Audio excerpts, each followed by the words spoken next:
like to call the meeting to order. Pursuant to New Jersey Open Public Meetings Act, NJSA 10:10, adequate notice of the meeting has been provided by advertising such notice in the Home News Tribune, the Asbury Park Press, the Board Office, the schools, and on Cablevision Channel 118 and Verizon Fios Channel 24, and by filing such notice with the Township Clerk. The meeting was scheduled for Monday, June 6, 2022. The Board will take formal action on appointing a candidate to fill the unexpired term through the next reorganization meeting of the Board of Education, which is tentatively scheduled for January 5th, 2023. In compliance with the Open Public Meetings Act and Board Bylaws 0143, the Board will be going into closed session shortly to address... What's that? Yeah, okay.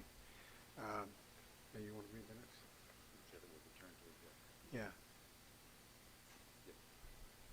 In compliance with the Open Meetings Public Act and Board Bylaws, the Board will be going into executive session to address confidential considerations and the attorney-client information on this process, and will return to executive session after all interviews have been conducted to discuss the qualifications of the candidates. The nominations and votes on candidates will take place in public. Just for clarification, we're not live streaming this meeting, just so that all candidates are operating with the same information on each other or lack thereof. And we do ask that in lieu of what Mr. Mayor normally reads, if you would please not video or record while candidates are being interviewed. That way nobody gets a different experience than any of the other candidates. Thank you.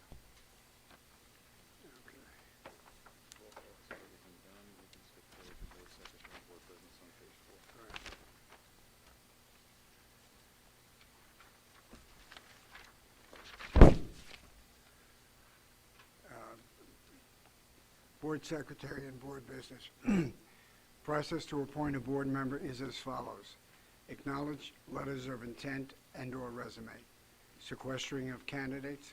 Questioning of prospective candidates individually in random order by the board. Yes. Correct. Hearing of the residents' agenda items only. Nomination of candidates and voting. Appointment of new board member. And the administer the oath of office to new board member. The board acknowledges the letters of intent received from the following individuals with regard to the notice of Board of Ed vacancy to fill an unexpired term, excuse me, through the next reorganization meeting, the Board of Education, which is tentatively scheduled for January 5th, 2023. Candidates are Jessica Nugent, the second candidate has withdrawn, Richard Dunn, Peter Hilme, Elena Francisco, Salvatore De Prima, Matthew Defranco, and Kylo Deneen. Mr. Weber, Mr. Cittadino is not present tonight, and he asked if I would be kind enough to read something to the public explaining why he was not here. Sure. As an advisory reminder to the board, in March I was requested to be the keynote speaker for the Greater Middlesex County Scholar Athlete Award Dinner tonight in Edison. There was not a conflict with my commitment until the board opening interviews was rescheduled for tonight. Since I do not have a role in interviewing and selecting of a board member, I will be honoring the request for the GMC and address the student athletes, coaches, and families. If anything is needed from me, I can be reached by telephone if necessary. Mr. Cittadino, thank you. At this point, if we could ask one of the security officers to take all of the candidates out either into the hallway or into a classroom across the way, except for Kylo Deneen, who was randomly drawn to go first.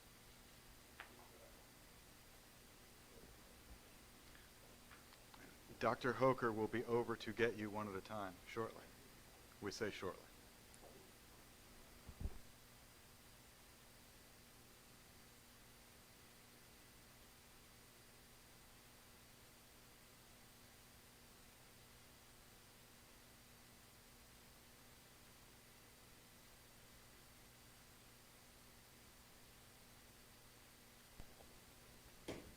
Kylo Deneen, are you in the audience? Yes, sir. Would you step to the...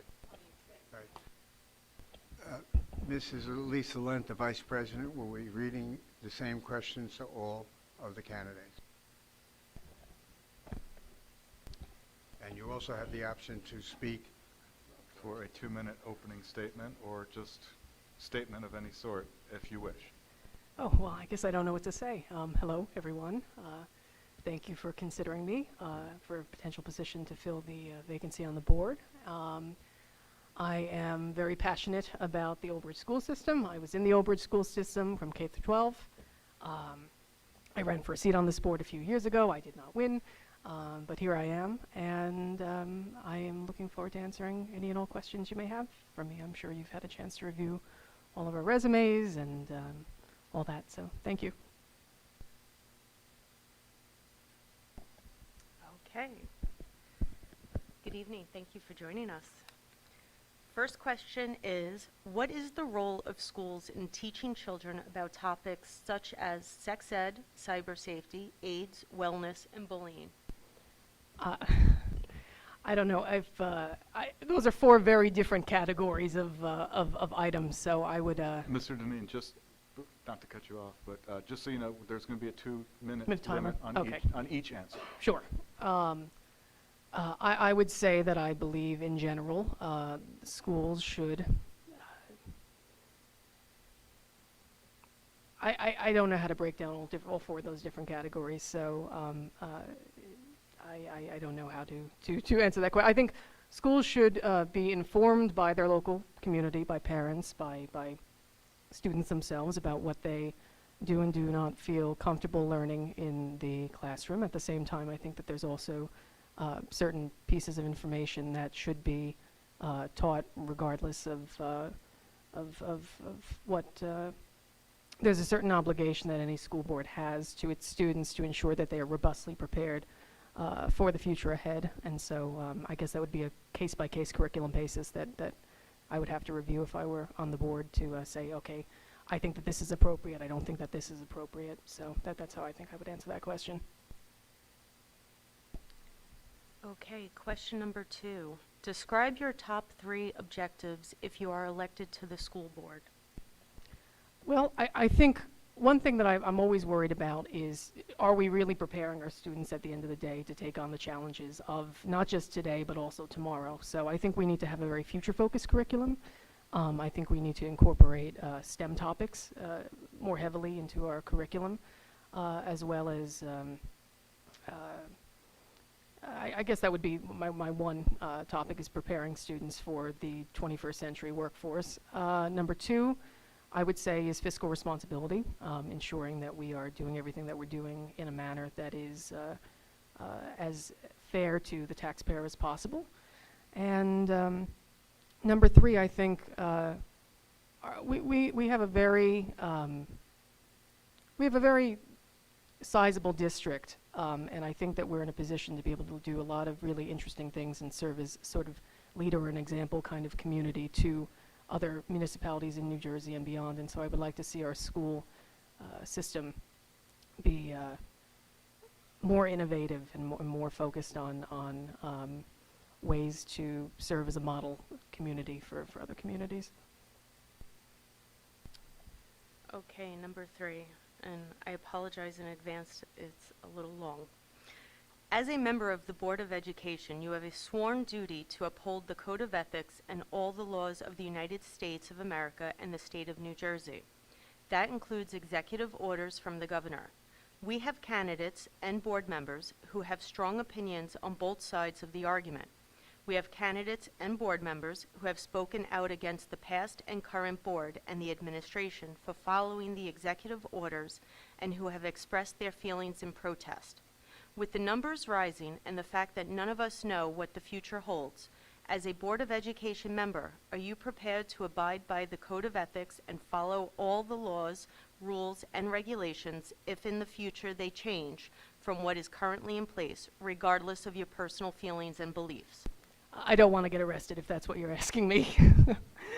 I'll leave it at that. We have a political process in this country to be able to address the issues that we want to address. If we're not happy with what the state is doing, then you run for state office, and that's the way our country works. So.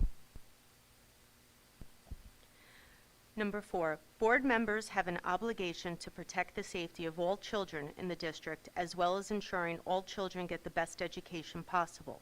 Some board members have had to make difficult decisions that may not be aligned with their personal beliefs, or that may not be popular, or may even be less than helpful for their own child. Are you prepared to make these difficult decisions based on what is in the best interest of the whole? How will you handle negative feedback from irate parents, either in person, at board meetings, or on social media?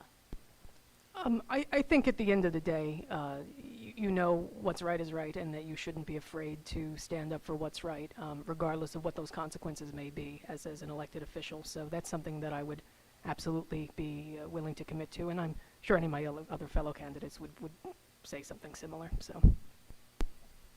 Number 5, what role does policy have in the functioning of the board, and what do you see as the board's role? Well, a board, in any case, in the school board, and I had this position already. I served on the board of Middlesex College, and what we are is we are policy setters. And we set the policy, and we decide who should be the leaders of the administration, and we work with the administration to be able to implement that policy. So at the end of the day, the school board is the public representative of the beliefs of the electorate, and we have to have policies that are in line with what the electorate believes in and ensure that those policies are adequately put in place. Number 6, how will your professional work experience make a contribution while having a seat on the board? Well, all of my work experience pretty much has been in nonprofit administration. Like, as I mentioned, I previously served on the board of Middlesex College, so I do have experience in that regard of serving on a school board, as most of our students wind up going to, many I shouldn't say, wind up going to Middlesex anyway. On top of that, my professional experience is in nonprofit administration. I've done some political consulting as well, and my education as well is in public and nonprofit administration, so I understand, I think from a pretty intimate perspective, the way that different government bodies work at different levels of government, including at the school board level. So I think I would be somebody who, if I were appointed, I would not take too long to learn the ropes, so to speak. I kind of know what's going on, and I watch all the meetings from home, the comfort of home, and so I understand what the board is doing, and I think that I can contribute positively toward that. Number 7, if elected, will you have children attend in the Old Bridge school system while sitting on the board? I will not, no. Like I said, my interest is that I was a student, K through 12, in the, I'm a little young yet to have kids. We'll see in a few years how I'll answer that question. Number 8, do you have any family members working for the Board of Ed? I do not. There would be no conflict of interest. Number 9, what qualifications do you think a superintendent should have in a district of our size?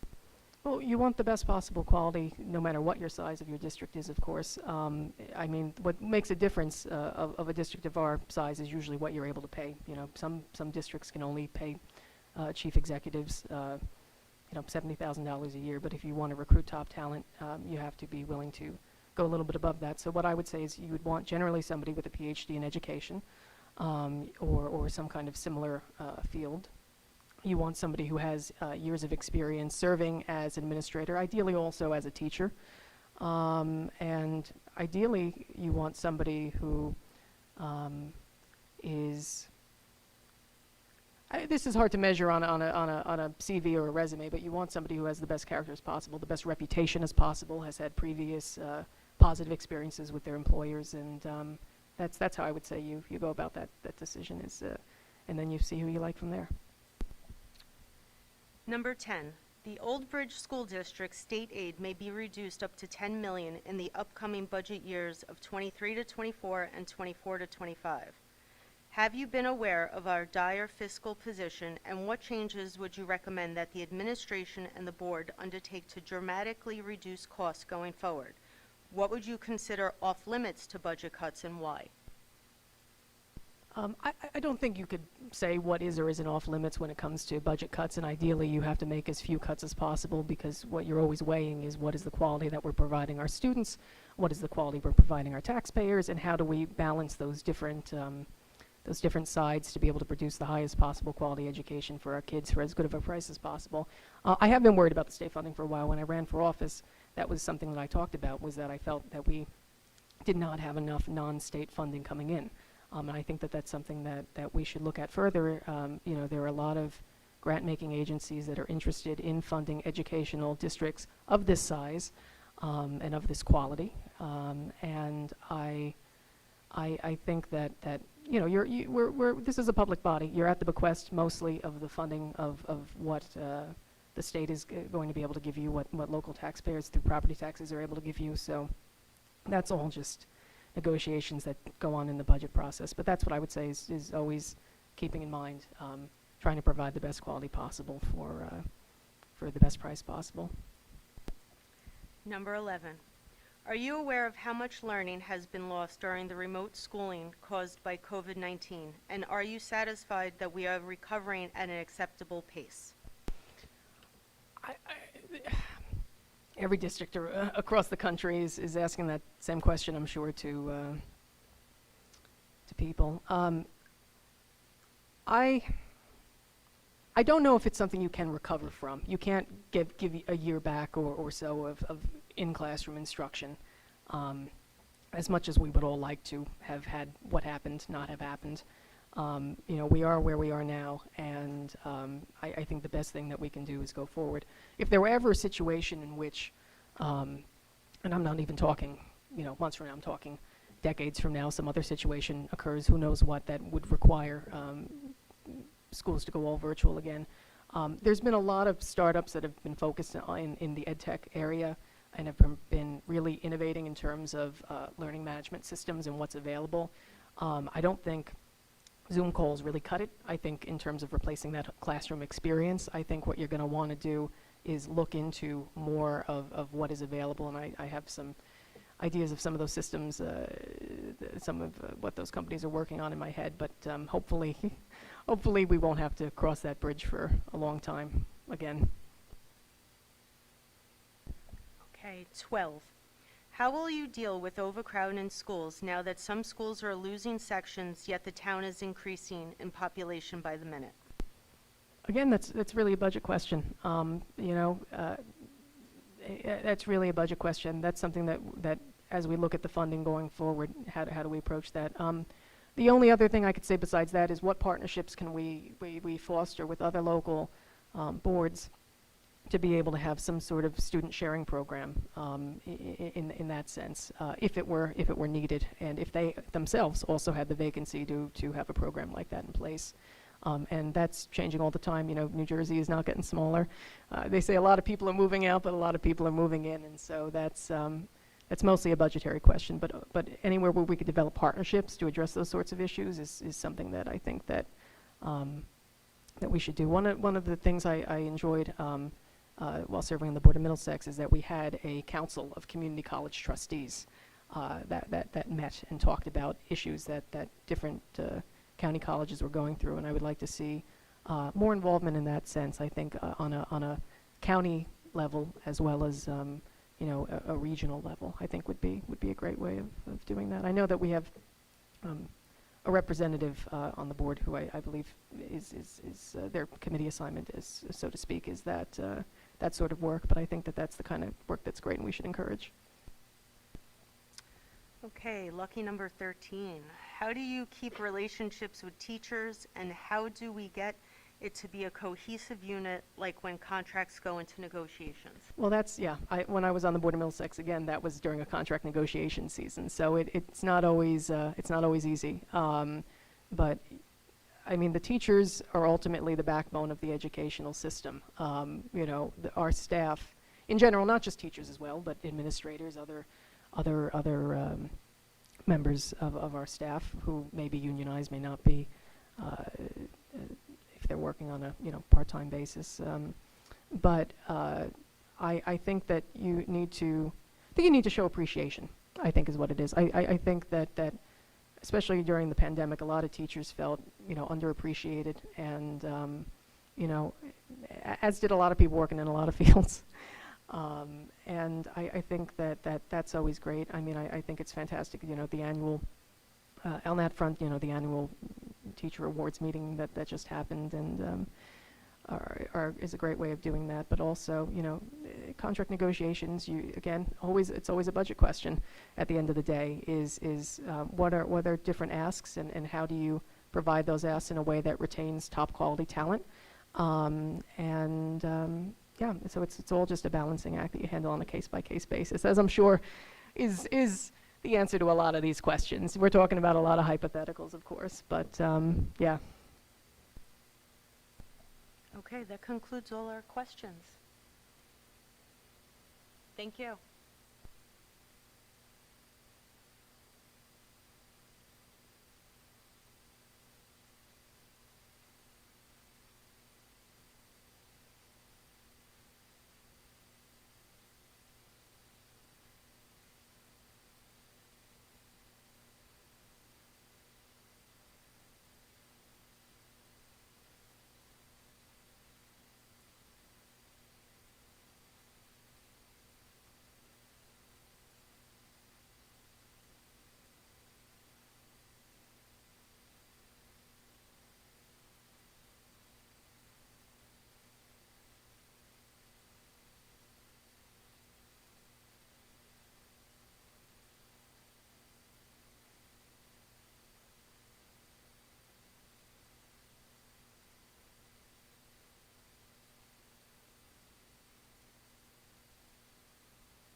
Hi, good evening. You are allotted 2 minutes if you would just like to give a little intro about yourself. Ms. Francisco, just so you know, there'll be a 30-second warning, because the answers to each question will also have a 2-minute limit. Okay, so hi everyone. My name is Elena Francisco. I have 2 girls who go to Shara. One is 11 and one is 8. So clearly I am a parent of school-age children. I was a teacher. I taught first grade and fourth grade. I did first grade for 6 years and fourth grade for 4 years. And while I was teaching, I also was a mentor for new teachers, took on many leadership roles when I was teaching, such as School Leadership Council and CUSAC, Lesson Planning Committee. While I was teaching, I also got my administration and supervision certificate. So if I wanted to be a school principal or a district supervisor, I could be. And I do want to go back to work very, very soon. I miss teaching a lot. So I have been a resident of Old Bridge for over 30 years. I went to Shara myself, so walking into that building when I registered my first daughter was just a really neat experience, knowing that they were going to go to school where I went to school. I went to Sauk, I went to Old Bridge High School, so I'm a proud product of Old Bridge Township Public Schools, and if chosen, I look forward to giving back to my community. I am also the PTA president at Shara, so I am in it. I still have little ones who like to talk about school and at the end of the day, which I know is going to disappear very soon, as my older one is going to middle school, which I can't even wrap my head around. So it's really neat because I get to see education through their eyes and I get to hear about it. But I'm also there all the time. I am in the building a couple times a week. I'm talking with Mrs. Lowry and Mrs. Conahan all the time. I've made some really great connections with families in the district, putting on events and having fundraisers and working with the teachers, getting to talk to the teachers. So it's a really neat experience. So I'm like really in the thick of raising my kids and just being in the community, being present and being available. I am a good communicator. I am a good listener. I enjoy conversation. So I think just making those connections with people has helped me to maintain an open mind.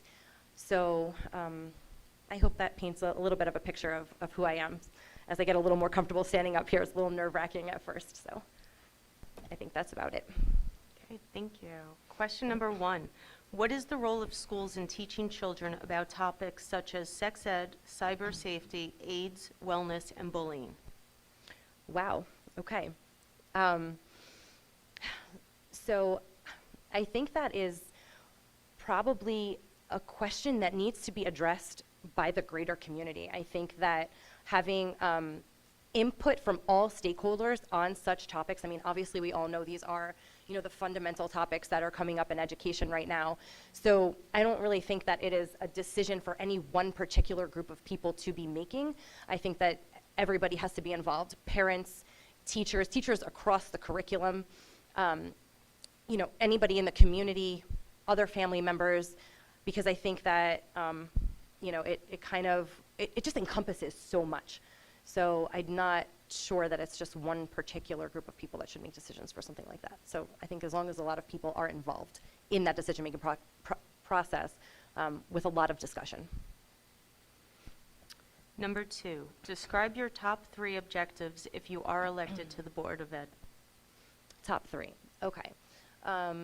So, like I said, I'm a really good communicator and I'm a really good people person. I like to be around people, I like to talk to people. So I think that, you know, it's been really difficult over these last 2 years to maintain that communication, especially when we weren't in person. It was hard to maintain that engagement with people. So I think that being up here, I would really want to be a voice for everybody, for teachers, because I have that teaching background. I think that I could really be a good voice for teachers. And I think that sometimes there's a bit of a divide. And I know that I'm not behind the scenes for all of it. I can kind of only gauge from what I see in school working, you know, at Shiraz so much, and what I see from coming to board meetings. And I feel like there's kind of a divide. So an objective for me would be to kind of bridge that a bit, and just getting people more back to discussion and really listening to what other people have to say and trying to feel where they are coming from. So another objective, I guess easier said than done, and I know that, you know, finances are always a major challenge when it comes to Board of Educations everywhere, especially us with what's happened over the last 3 years and losing, you know, so much money from the state.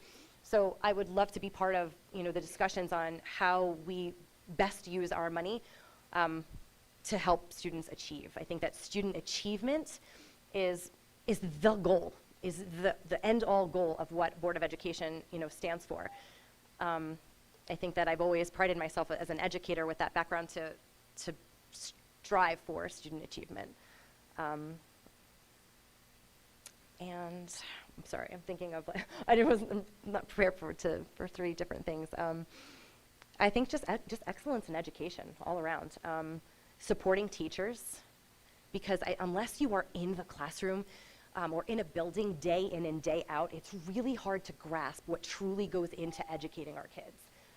And I know the blood, okay, I'm done. Is that 30 seconds or I'm done? The red one is you're done. Please don't be insulted. Okay, no, I'm not. I'll talk forever. I will talk forever, so, okay. Okay, number 3. As a member of the Board of Education, you have a sworn duty to uphold the Code of Ethics and all the laws of the United States of America and the state of New Jersey. That includes executive orders from the governor.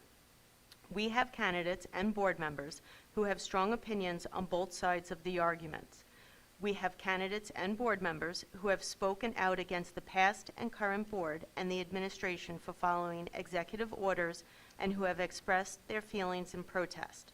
With the numbers rising and the fact that none of us know what the future holds, as a Board of Education member, are you prepared to abide by the Code of Ethics and follow all the laws, rules, and regulations if in the future they change from what it is currently in place, regardless of your personal feelings and beliefs? Okay, so I was one of those people who stood up here, and I think that just like everybody else, people want to be heard.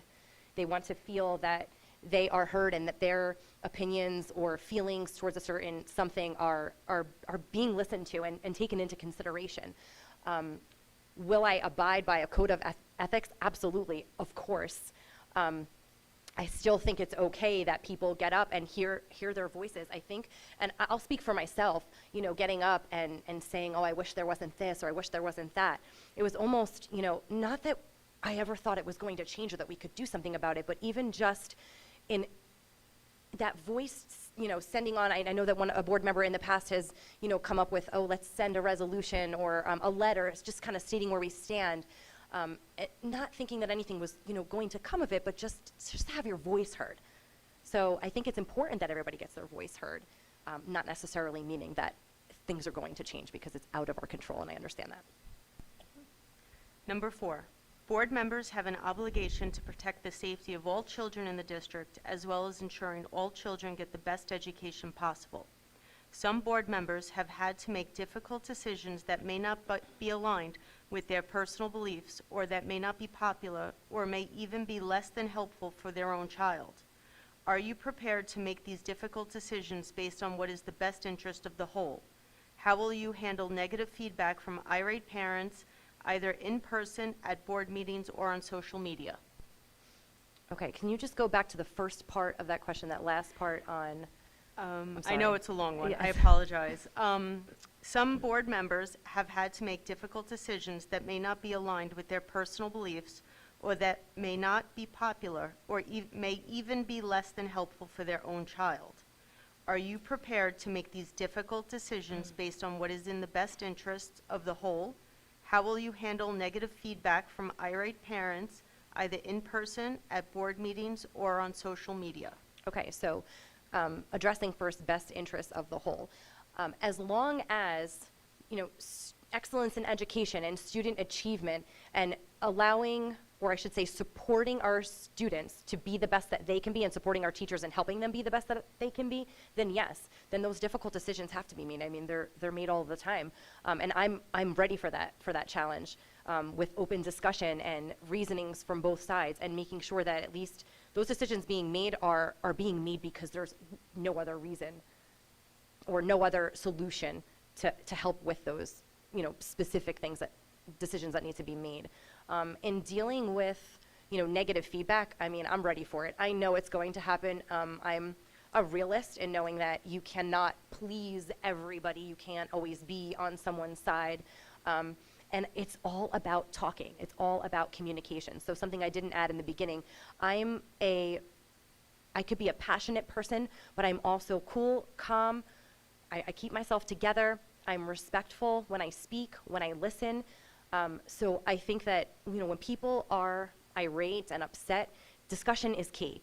And sometimes it just can't be over email. It's sometimes just having that phone call or being in person with someone and really being able to connect on that one-to-one level, I think can really help, bring high, strong emotions down. So that would be my approach if I was chosen to be up here.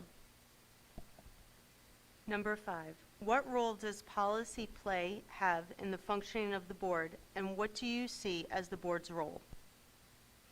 Okay, so the board's role, I mean, for me, in simple terms, it's to represent community. So whether it be parents, taxpayers, teachers, other staff members, even, business owners in the community, and just when it has to do with education, relaying concerns and ideas to school administration, and also vice versa. So what are the district's needs, and how do you relay those needs to the community, creating transparency so that everybody's kind of on the same page. And, if you're paying attention, and of course you need to be paying attention in order to be involved in these discussions, just keeping those lines of communication open.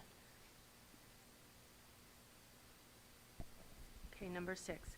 How will your professional work experience make a contribution while having a seat on the board?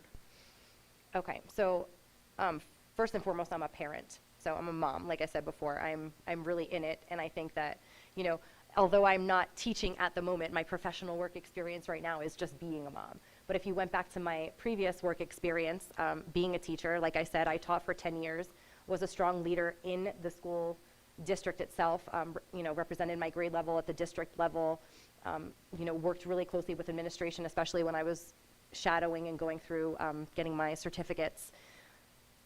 And I think that, that constant collaboration and working with other teachers, I really think that I can help bridge, the communication between the board and the teachers. And I don't really know how it is now.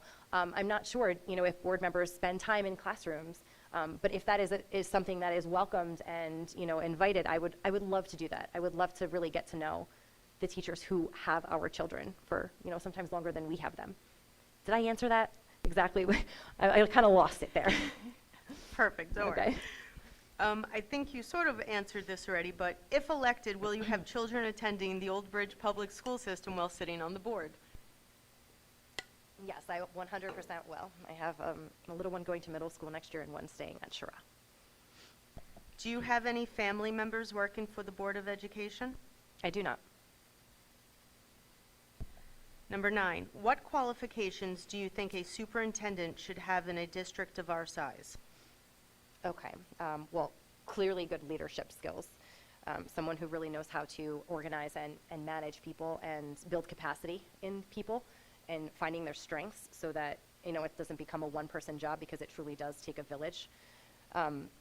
Someone who's a strategic thinker, can think outside the box. With such a large district, that can be really difficult, especially when we have so many different schools and school leaders involved. Someone who's super organized.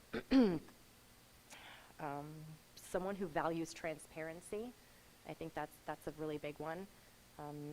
Someone who just really wants to get to know people and learn. Just a continuous learner, I think, is super important. Number 10, the Old Bridge School District state aid may be reduced up to $10 million in the upcoming budget years of 23 to 24 and 24 to 25. Have you been aware of our dire fiscal position, and what changes would you recommend that the administration and the board undertake to dramatically reduce costs going forward? What would you consider off limits to budget cuts, and why? So that's something that's, I think, really difficult to talk about unless you are really truly a part of these conversations. I'm fully aware, just because I've been attending meetings for, the last year or two, fully aware of that we've lost 3 million, 6 million, 3 million, and that it's going to continue over the next couple of years. And to be part of those discussions, I think, I can help obviously guide those decisions and how we best use our money. But again, that's something that I really need to be a part of to understand. I think, again, going back to, that core and focusing on student achievement and student, their success and their potential. I think as long as we keep that at the focus and supporting teachers in order to do that, then sometimes we can guide those decisions a little easier. Number 11, are you aware of how much learning has been lost during the remote schooling caused by COVID-19, and are you satisfied that we are recovering at an acceptable pace? So I can speak from my experience with my girls in their school, and shameless plug for the Shira teachers. They are absolute rock stars, and there's learning loss. Yes, I'm aware, obviously, of the learning loss. These kids were home for almost 2 years, so it's inevitable. And from what I have seen, I am super happy with their teachers and their growth in their learning. And I think, a lot of that comes from home too, and how much you're supported at home, supported in school. So yeah, personally, I am happy with how things have been addressed in, my little world of Shira. It's really all I can speak for. Number 12, how will you deal with overcrowding in schools now that some schools are losing sections, yet the town is increasing in population by the minute? Okay, so I'm going to be very, very open and very honest, which is something that I will always be when I'm up here. As an educator with that background, I am a firm supporter of small class sizes.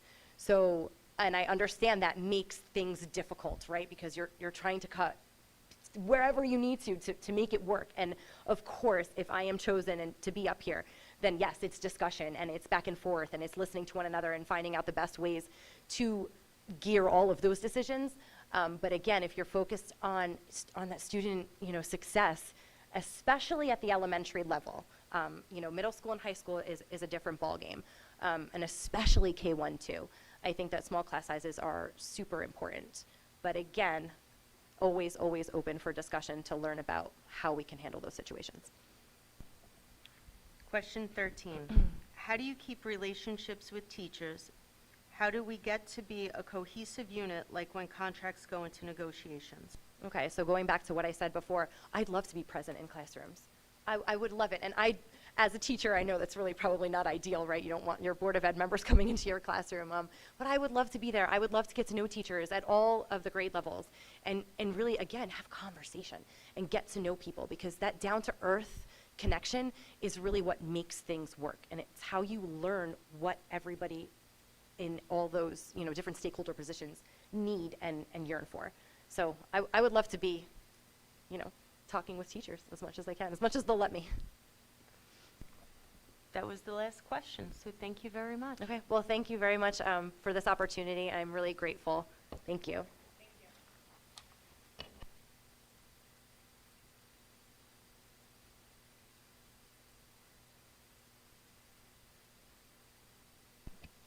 Do I go back to the room? Do I stay here? Okay.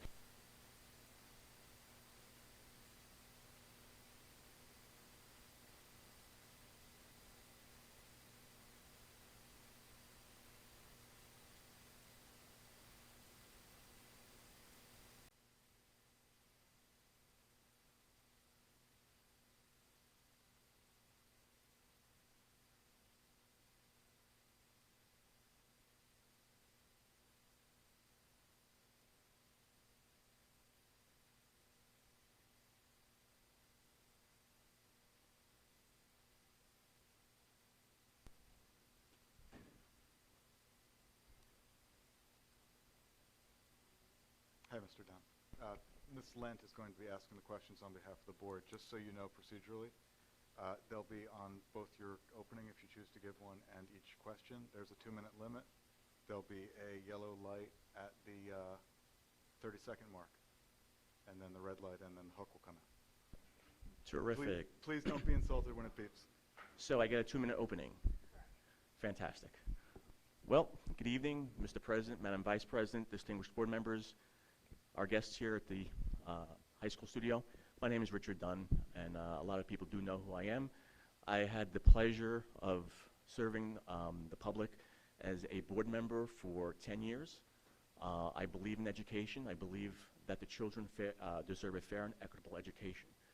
No matter what the child's abilities are, everyone should be treated equally. And that's the reason why I decided to run 10 years ago. And I've become very fond of the school district, and I will do anything to protect it. Because you know what? That's the greatest gift we can give our children, is education. And I believe through education you can cure a lot of society's ills. I'd rather invest early in life than in the back end of life. With that said, I had the distinct pleasure of being a 2-time past president. I was a 2-time past vice president. I was the chairman of the finance committee for 10 years, buildings and grounds as well. And quite frankly, I have to say that the Board of Education here in Old Bridge has taught me a lot. And I think that based upon my abilities and based upon my past practices, I would be the best person to be able to fill the vacant seat. Obviously, there's a lot of things that come along with it. There's a learning curve that is going to be necessary for any person put up there. It's an arduous task to get acclimated to the board if you never served. I believe I have the abilities to jump right in and do what's in the best interest of the children. There's other candidates, all have qualities that I'm sure are very, very worthwhile. However, I do have the experience that can jump in right away. Thank you. Question 1. What is the role of schools in teaching children about topics such as sex ed, cyber safety, AIDS, wellness, and bullying? As we know, the Board of Education has a responsibility to teach certain topics within schools. Some topics should be left at home, and some topics should be utilized and taught in the schools. Sex ed is something that is a divisive issue in schools. However, there should be a age limit on when you start sex ed. I know that the curriculum calls for it in some places, and it also distinguishes what grade level it is done. So, I would rather take a logical and reasonable approach, and I feel that certain items should be not taught to early childhood, maybe when you get into 3rd and 4th grade. But those items are very important that they are taught in schools at some point, but there should be an age threshold that is met for those items to be applied through curriculum. Question 2. Describe your top 3 objectives if you are elected to the school board.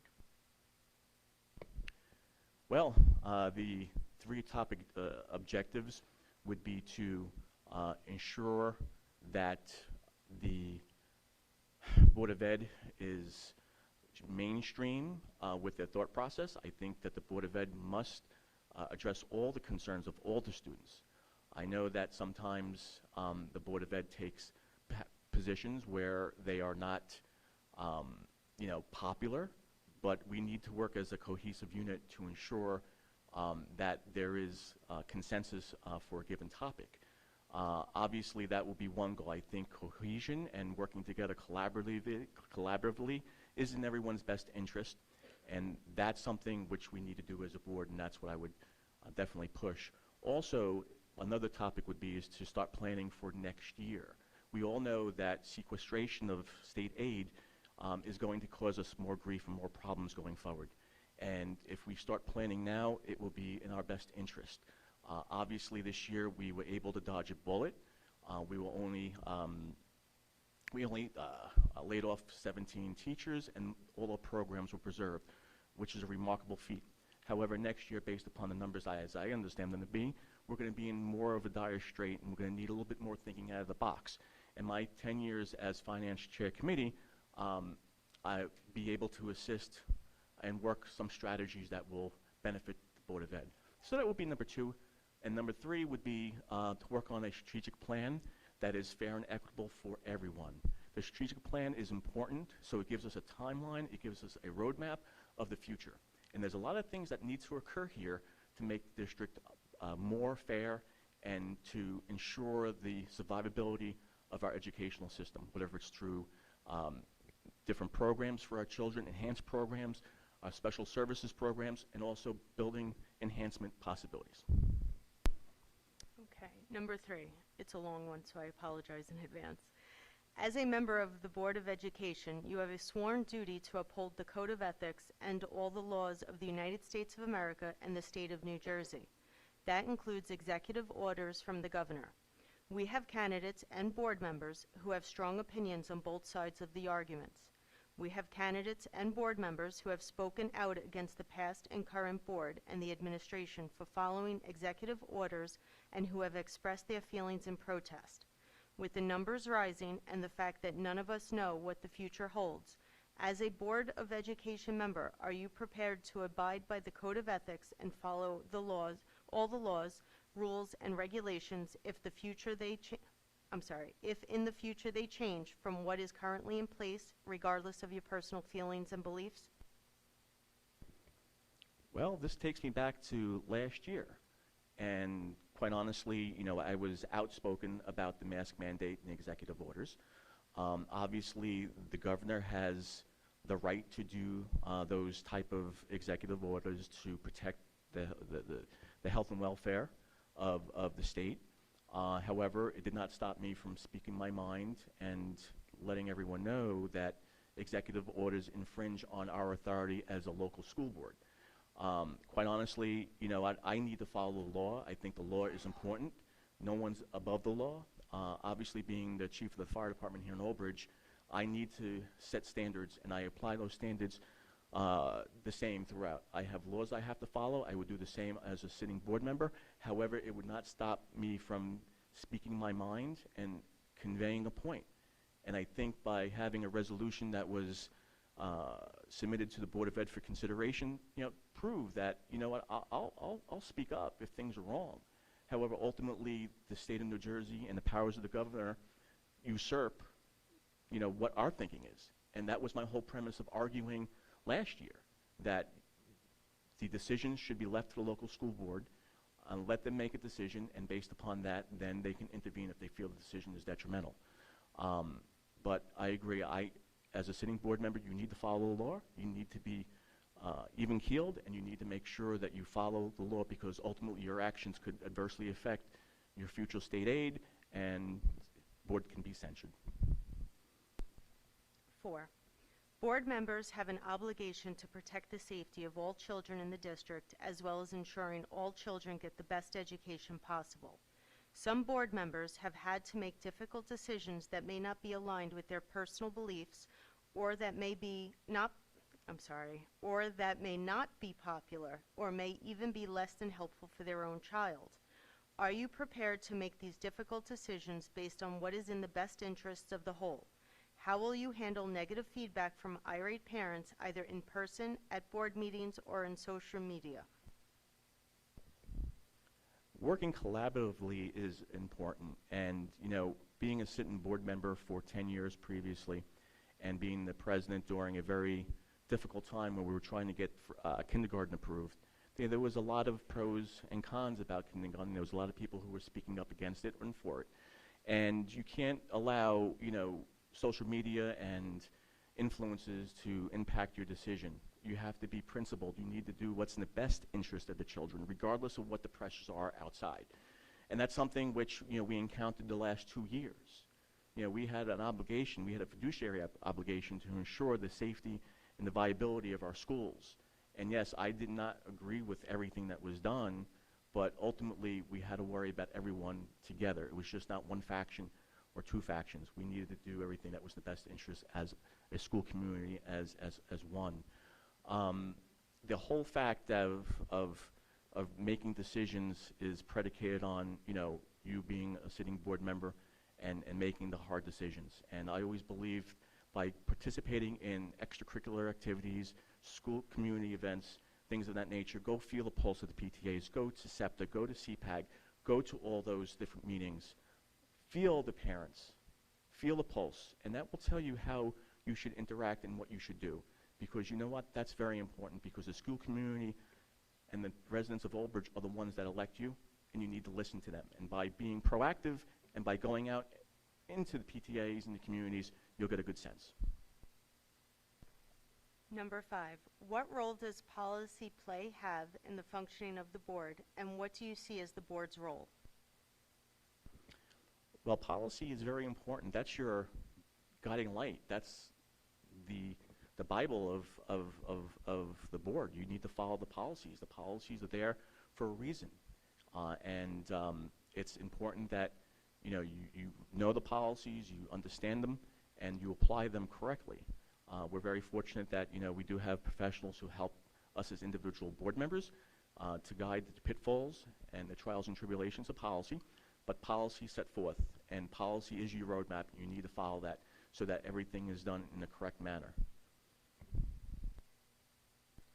6, how will your professional work experience make a contribution while having a seat on the board? So my 35 years in commercial and residential real estate is a vital component, I think, of me serving on the board. I come with a vast knowledge of strategic planning and also buildings and grounds and facilities. And I can tell you, I know that the board deliberated for many hours regarding the sale of the Nike base, and we weren't sure how to approach the possibilities of selling the facility. And I interjected a lot of my professional opinions and my professional advice, and I think that helped us as a board to maximize the selling price.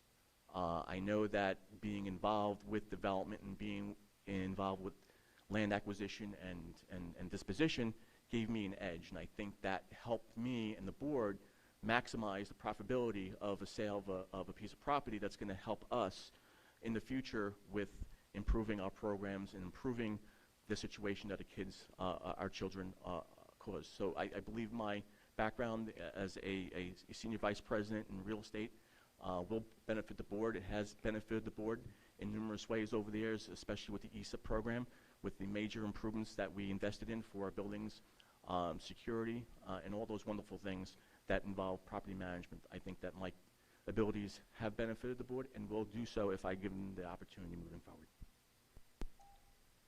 7, if elected, will you have children attend in the Old Bridge public school system while sitting on the board? Given the opportunity to be placed as a replacement for Councilwoman DeCaro, my son is a senior this year, and he's going to be aging out of this wonderful school system. My children both went to Old Bridge Public Schools, and I can tell you unequivocally that this was the best thing for them, especially my daughter who has special needs. And if it wasn't for this district and everything that it gave her, I'm not sure where she would be right now, and I'm very grateful that this district and the special services programs that we have here have benefited my daughter and my family. And I want to make sure that's preserved for all children. It is extremely important that those programs stay in place and that we recognize fair and equitable education for every child. Number 8, do you have any family members working for the Board of Education? Well, you know, that's one of those questions that I've been always asked over my 10 years, and yes, my wife does work for the Board of Ed as a first grade teacher at Memorial School that's Cooper Elementary School in Lawrence Harbor or Cliffwood Beach. She's been a teacher here for 15 years. You know, I get a great perspective speaking with her about what's going on at the elementary level. And yes, I understand that people believe it's conflicted, that I'm conflicted based upon that. But quite frankly, my 10 years of what I've done here proves that conflict really doesn't get involved or detract from what I'm doing. I can understand that there's certain things I cannot vote on, like the superintendent, but 99.9% of the items I can, and I did, and I will always stand by the fact that, you know, I'm principled, and I would never ask for any kind of courtesy or any kind of assistance based upon someone's employment in this district. Number 9, what qualifications do you think a superintendent should have in a district of our size? Well, as we know, Old Bridge is a very big district, and you know, right now we're sitting at 8,700 students approximately. When I got on the board back in 2011-12, there were almost 9,500 students here. And you know, I believe that you should get the best and brightest as your leadership. I believe that a superintendent should have the educational knowledge. They should have a advanced degree, whether it's a master's degree in education or a doctorate. But that's something that's very important. But sometimes, you know, paper doesn't always tell you a story about someone's abilities and how they care. But credentials are important, and education is extremely important. Number 10, the Old Bridge School District state aid may be reduced up to $10 million in the upcoming budget years of 23 to 24 and 24 to 25. Have you been aware of our dire fiscal position, and what changes would you recommend that the administration and the board undertake to dramatically reduce costs going forward? What would you consider off limits to budget cuts, and why? As we know, the state aid sequestration is a deplorable decision from Trenton. I wish they would reconsider it. However, that's not going to happen, so we need to take the necessary steps as a school district to be able to provide and to preserve our programs for our children. That is of the utmost importance. That is something that we have to strive for. So however we get there is very important. Preservation of our programs for our students are non-negotiable. Obviously, staffing is 70% of your budget. 30% of your budget is the ancillary items. And you know, there are ways of preserving and trying to save money. I know that school consolidation is something that should be considered. I know it's unpopular. It's something that people are not for. However, when you have to make the hard decisions to preserve programs, preserve the educational enrichment of our children, everything's on the table. And you know, coming with with my experience as a finance chair for 10 years, I understand that, and it's a very difficult balance you need to find. But the first and foremost thing is we are not cutting programs for our children. We will find alternatives through other means, such as consolidation, tweaking of staffing. There's other avenues through breakage that you can save some money. There are possibilities if we all put our heads together to find the proper route. Number 11, are you aware of how much learning has been lost during the remote schooling caused by COVID-19, and are you satisfied that we are recovering at an acceptable pace? Honestly, I don't think we're at a pace that I'm happy with. Based upon my research and everything that I'm aware of, I think that we have to employ more assistants, especially in the elementary ranks. Those are the students who were most affected by the pandemic and virtual learning. Obviously, I said from day one when this pandemic occurred is that students in the elementary rank should be in school, and that children in the middle schools and high schools are able to learn virtually. They have the abilities, they have the attention span, but the little ones do not. And I think that we have to spend more, and I know the government through this, the different funds that are out there and grants are providing, but that's something which we would take a very hard look at, because to get our children back up to speed is critical, and that I think that we can do more as a district, and that's something which, you know, I would fight for, because like I said before, education is the primary responsibility of the school district, and that's the last thing that we would consider cutting. 12, how will you deal with overcrowding in schools now that some schools are losing sections, yet the town is increasing in population by the minute? So right now, our schools may be overcrowded in some areas. In some areas, it's not. I can tell you with certainty that we have sections of 12, 13 kids in a class. And I think that's fabulous. I think that, you know, a great ratio like that is very conducive to an enhanced learning environment. We all know that. However, when you're trying to preserve an entire school district, you need to take the hard look. And if we need to do a redistricting, if we have to, you know, move students, we have to, you know, build a new building in an area to solve the overcrowding, we should do that. And with my foresight and my involvement over the years, you know, we've put plans in place to deal with that, and we need to. South Old Bridge, for instance, there is not a school in South Old Bridge, and that's where the majority of the building is occurring. And I feel very bad for the students who have to be transported to Voorhees School, Middle School, and to Southwood School, who live down off Pension Road. You know, that takes a toll on your transportation. That costs money as well.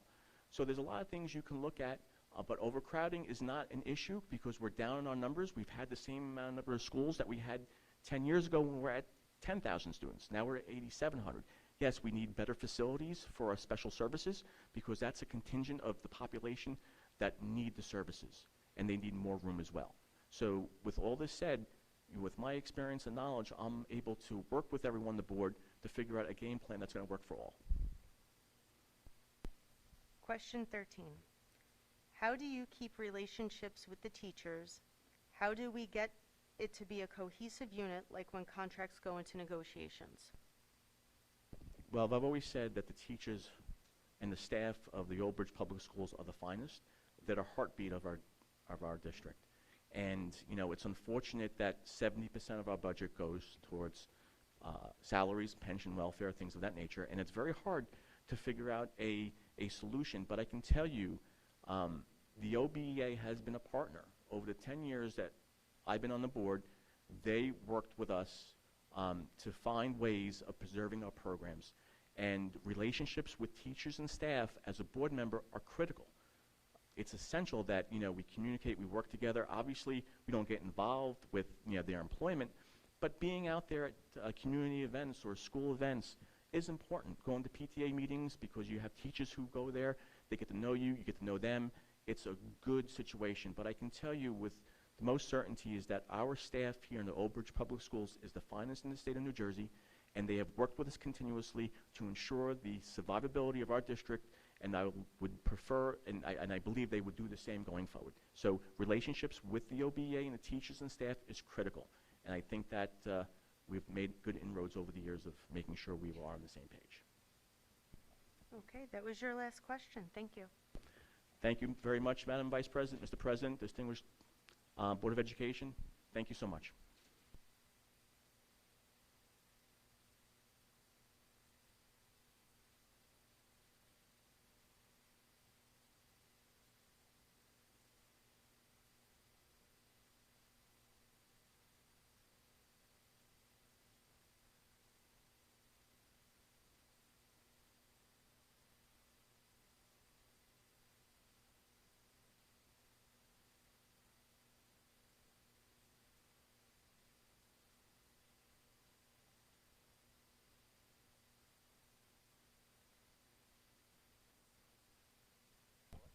Mr. Hilmy did not appear, so we are going to move on to Mr. Defranco.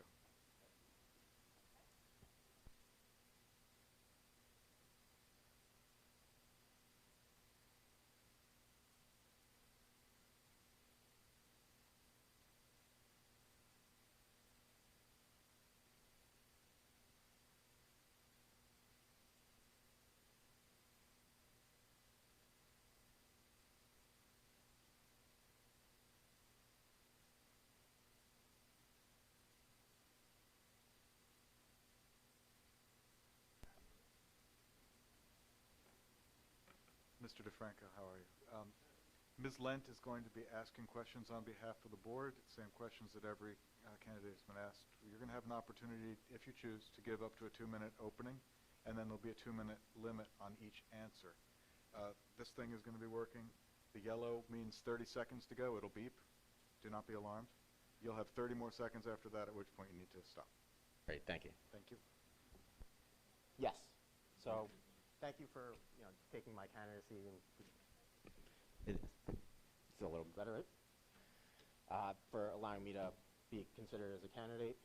My name is Matthew Defranco. I'm a parent of 2 elementary school students here, both attending Shira Elementary. My wife and I moved to Old Bridge about 10 years ago. We chose to move here to focus on being closer to family, as well as moving to a town that prided itself on having a strong school district, and we found that in Old Bridge. Over the past 2 years, I have taken it upon myself to become more involved with how our district is run, and that is not simply just attending the agenda meetings or the regular board meetings each month, but also attending various committee meetings held, because I feel those to an extent are actually more important, because that is where discussions occur that drive really what is being voted on or spoken about in these meetings, in the board meetings. The committee meetings truly show the workings of the district and how things such as curriculums, policies are developed and modified. I put my name in for consideration for the open board seat because I feel as we as a school district are at a crossroads. The current board has begun to turn in a direction I fear will negatively impact the students, staff, and district as a whole for years to come. This is because some on this board seem to have their own agendas, whether that be to close schools because, hey, as long as our kids can survive, that's pretty good. Or they fuel divisiveness with their comments and actions, all of which is in no way looking out for the best interests of our students, our school district, students, or staff, and I just couldn't sit rightly by or say nothing to do and do nothing. Whether I'm chosen to fill this seat for the remainder of the year or not, I want my voice heard, as we have unfortunately seen that many times, especially as of late, the voices being heard are not a true representation of our schools, staff, or community as a whole. And this board should not be swayed by the agendas of some, and certainly not influenced by those voices which may, at times, be the loudest, but are filled with rhetoric that is based little on fact and more on division, fear, and hate. I believe I can offer the board, the school district a voice of common sense, respect, compassion, and be someone that looks at all topics rationally, encourages involvement from all parties, with the expectation that everyone is respectful, empathetic, and factual during their discussions, because yes, we may have our own beliefs and ideals, but we are still one community. Thank you. Question number 1. What is the role of schools in teaching children about topics such as sex ed, cyber safety, AIDS, wellness, and bullying?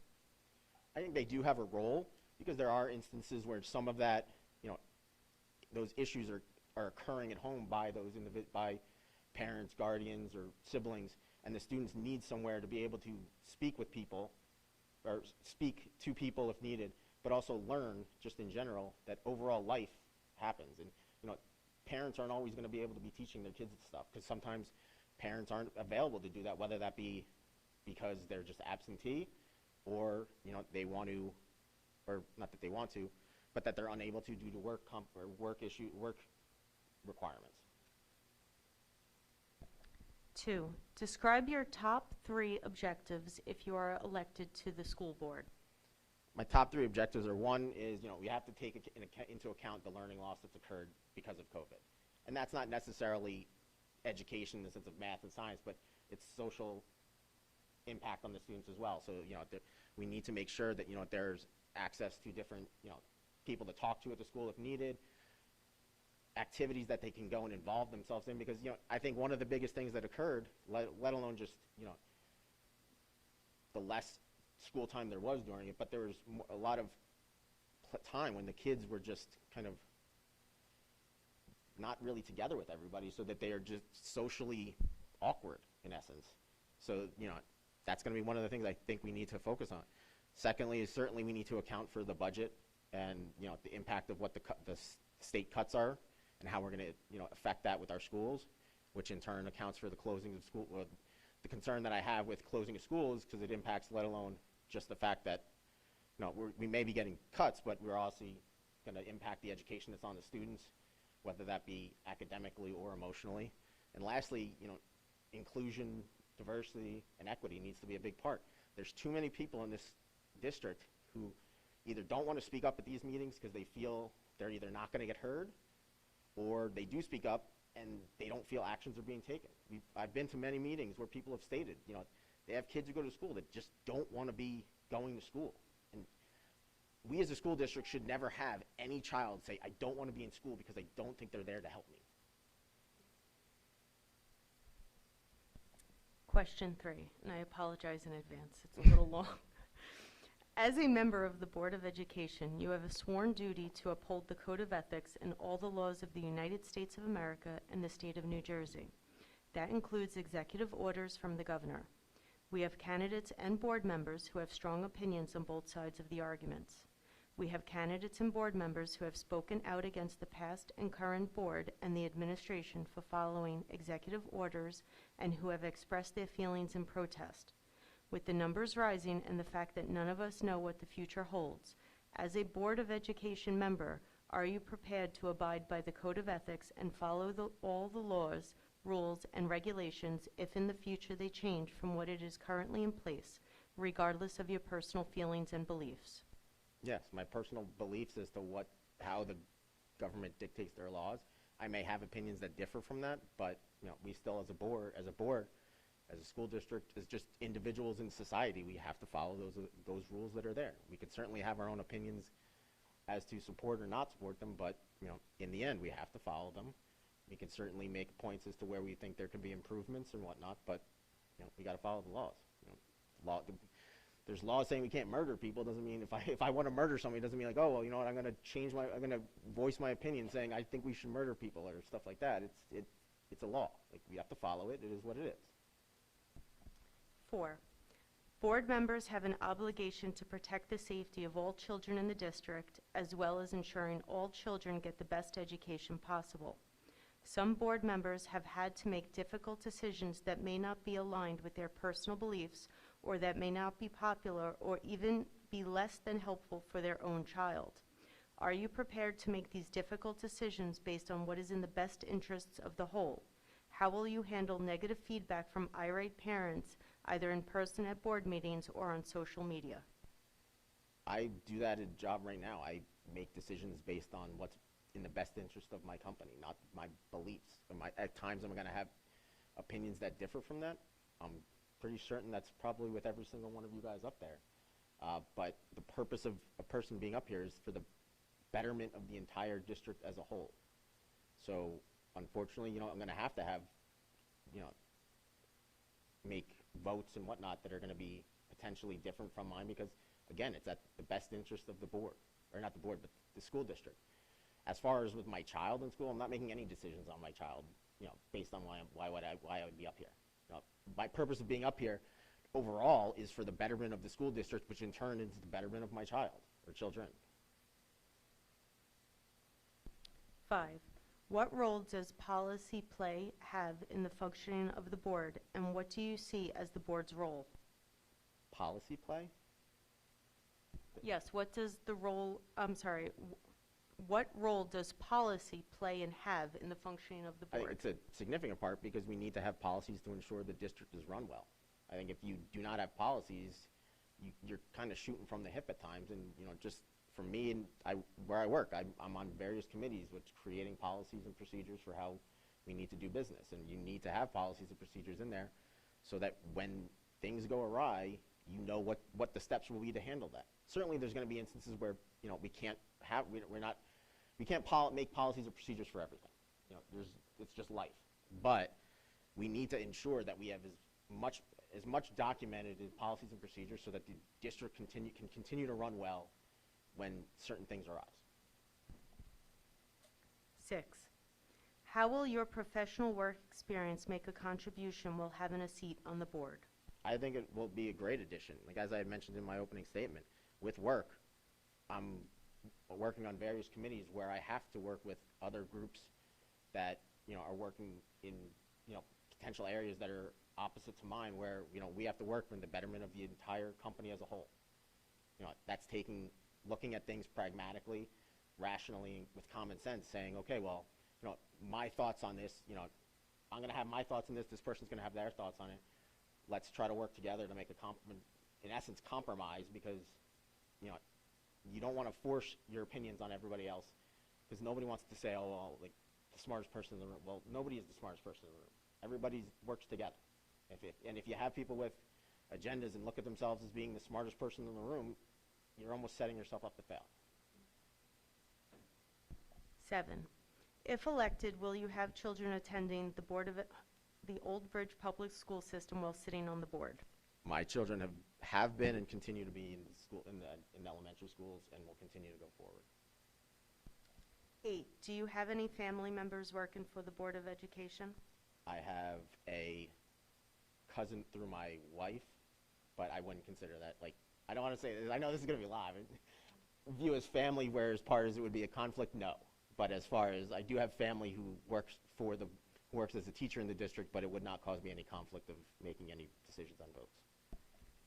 9. And I apologize in advance if he hears that I'm saying no, not family.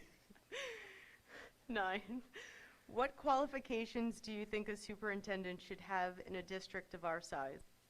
I think, and I don't necessarily view it specific to our district as size. You know, every district there's going to have its own, you know, unique interests, whether it's big or small. But the biggest thing is they have to be open to hear from the board, and certainly from the community, is what they feel as though, you know, is being impacted in the schools, what can be improved, because nothing's ever going to be perfect. There's always room for improvement. So somebody who's certainly open for that, somebody who's a person of action, who is going to take that, not just say, oh yes, I'll do something, but actually, you know, does something, and you know, makes a change in the school that people can actually see. 10, the Old Bridge School District state aid may be reduced up to $10 million in the upcoming budget years of 23 to 24 and 24 to 25. Have you been aware of our dire fiscal position, and what changes would you recommend that the administration and the board undertake to dramatically reduce costs going forward? What would you consider off limits to budget cuts, and why? Well, I think certainly biggest off limit is closing schools, because at this point where we are right now, I don't believe that will be done on the purpose of truly helpful for the education of our children. Yes, the schools, you can kind of look at it as a business, but the outcome of the business isn't like where I work, where it's about revenues. The biggest output for schools is the education of the children. You know, if we have children succeeding in education, that's going to be the biggest showcase for us.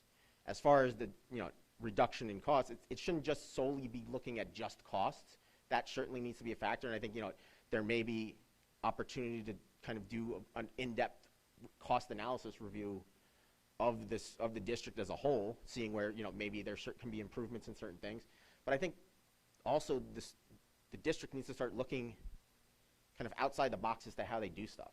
You know, is there ways that we can bring in, you know, involvement from business in the community, whether that be through advertising on school buses that are owned by the district, or bringing in some places that do business for, like, automotive, to say, okay, you know, we have the auto shop in school, like, you know, can we do things with them that they're maybe almost going to quote unquote sponsor the school to bring in some sort of revenue that would be able to helpful. But I think at this, with the dire need, you need to start thinking outside the box. It's not just as simple, okay, we can cut these costs here, you know, nickel dime here. That's not how the education works. You can't nickel and dime something and expect to get a good education out of it. 11, are you aware of how much learning has been lost during the remote schooling caused by COVID-19, and are you satisfied that we are recovering at an acceptable pace? I'm certainly aware. I have two elementary school students, one who's just in first grade this year, and I think, kindergarten was one of, if not one of the hardest levels to kind of go into school, being remote for pretty much all but one day, a week at times, until the end of the school year. And certainly based on the statistics shown, there was a significant amount of learning loss. I think they've certainly taken steps to address it and make improvements. There's definitely ways that they can improve that more, whether that be by, increasing opportunities available to people, whether that be working with the teachers to, see if they want to do things more on the side to assist our students.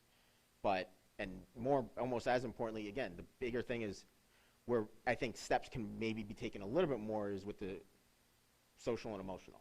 Is like, there are instances where children are still kind of not used to being around people.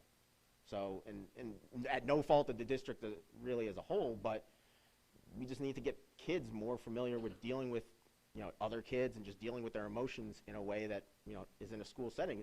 I've had times with my child, he's still kind of, he's obviously at an immature age because he's 6, but I think the impact of not being in school kind of delayed his ability to kind of be in like a normal structured format. So it's just things like that. Like, it sounds little, but that's going to help. If you get kids who are getting more comfortable with that, it improves their education. 12, how will you deal with overcrowding in schools now that some schools are losing sections, yet the town is increasing in population by the minute? I wouldn't agree that it's increasing by the minute. It's certainly making increases, but I think the biggest increase is going to be in the coming years. And, I think we really need to work together as a community and start, outreach as a board to the community and saying, like, what are you guys willing to do? Because, yes, nobody likes to pay more taxes, but what everybody has to realize, and what as a board, we should impress upon people is the better the school districts are, the better your property values are, the better your people are going to want to move here because of that. More business is going to want to come here, which then in turn reduces the amount of taxes on the burden on the people, on the residents of the school or town. But I think we need to start looking at potentially going out to the district and saying, or going out to the community and saying, what can we do to improve? Like, our schools are old. What can we do to improve that? Whether that be through remodels of the schools themselves, potentially building a new school if possible, and even working with the town more to be like, we are increasing our footprint of population. When you're having these developments come in, let's work all together to say, okay, as part of that, they have to parse out a certain amount of land or work to help do stuff with building school or helping, even to some extent, maybe if legally possible, helping us with remodeling our schools. But I think as far as I don't think, there's certainly schools within the district that are getting impacted more than others, and that needs to be looked at overall. So, where's their impacts, that there's stress on the infrastructure as a whole, and what can we do to address that specifically? 13th and final question. How do you keep relationships with teachers? How do we get it to be a cohesive unit like when contracts go into negotiations? I think it's the same whether they're in contract negotiations or not. Like, you treat with people with respect, empathy, and just treat them like you'd want to be treated yourself. Like, we're all on the same side. There's no sides to this just because one person's a teacher and one person's a parent. Their overall is we're looking for the betterment of our kids, and you work with that. If you're gonna, unfortunately, on both sides, you're gonna have people you're gonna have potentially teachers who are on the defensive with parents and parents who get on the defensive with the teacher. But overall, we need to really start looking at each other, saying, how would you want to be treated? Treat them the same way. Look at it. The teachers are looking at are treating your children as if they were theirs in most instances, if not all, and their expectation, they want the best for your child. As you as a parent certainly want the best for your child. So look at it for common ground to figure out where can things go to improve things. Me and my wife were involved in the PTA with our school. We're involved, I'm a class parent of my son's class, and I talk to the teacher a lot. And it's being able to also open that door to have a conversation. Sometimes it's going to be like, sometimes maybe the teacher isn't going to reach out to you, but reach out to them. Or if they do reach out to you, don't take it as it being accusatory of something being wrong with your child, or that your child's, not performing up to expectations. They're reaching out to you to just improve your child's overall educational experience. That was the last question. Thank you. Oh, you're welcome. Thank you, everybody.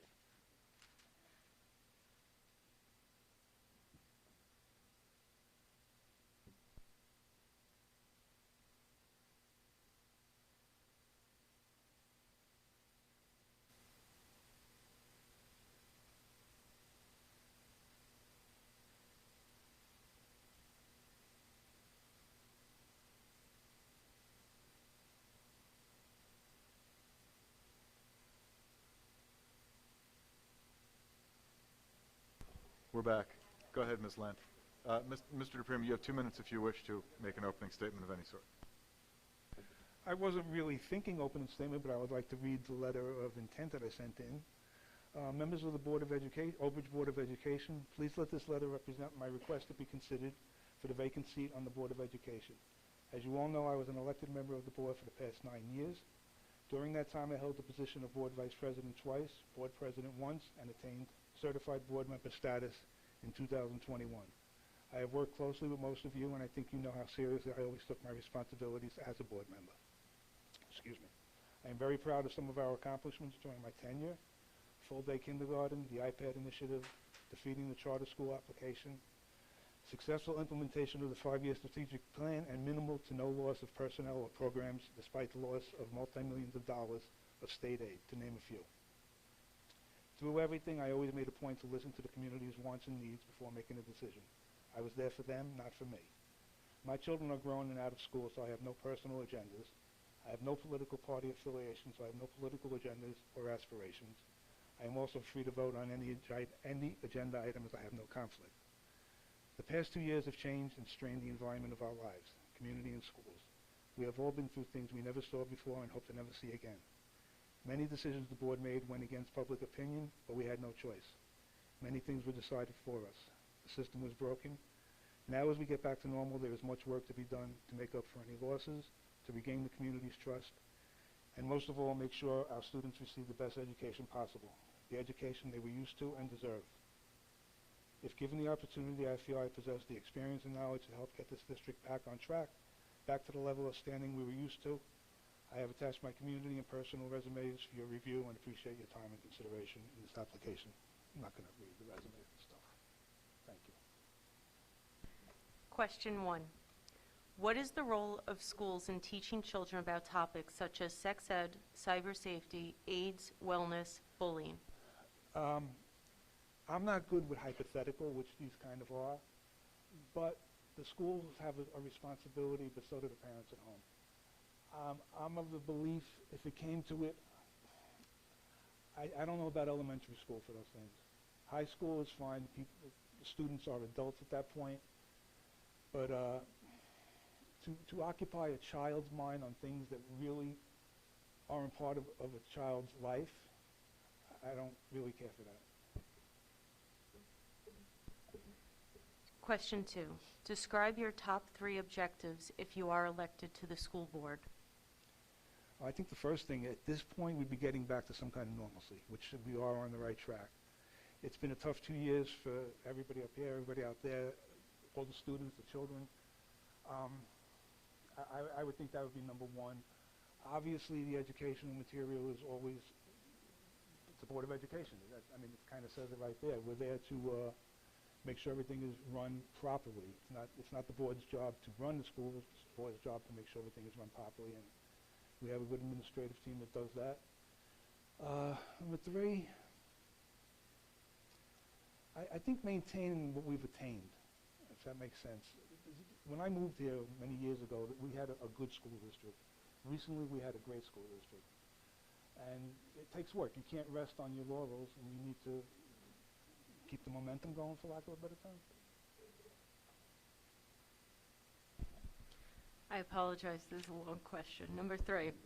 As a member of the Board of Education, you have a sworn duty to uphold the Code of Ethics and all the laws of the United States and the state of New Jersey.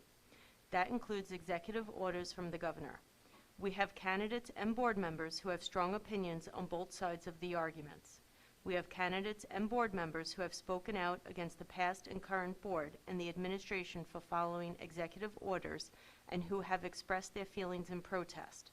With the numbers rising and the fact that none of us know what the future holds, as a Board of Education member, are you prepared to abide by the Code of Ethics and follow the laws, rules, and regulations if in the future they change from what it is currently in place, regardless of your personal feelings and beliefs? That was a long question. It's a short answer, yes. I mean, we have to do it. We have to do it. It's been, the past year, there's been a lot of controversy because of mandated policies that had to be put in place, whether we agreed or not. It didn't even matter. Your personal opinion it doesn't really matter at that point.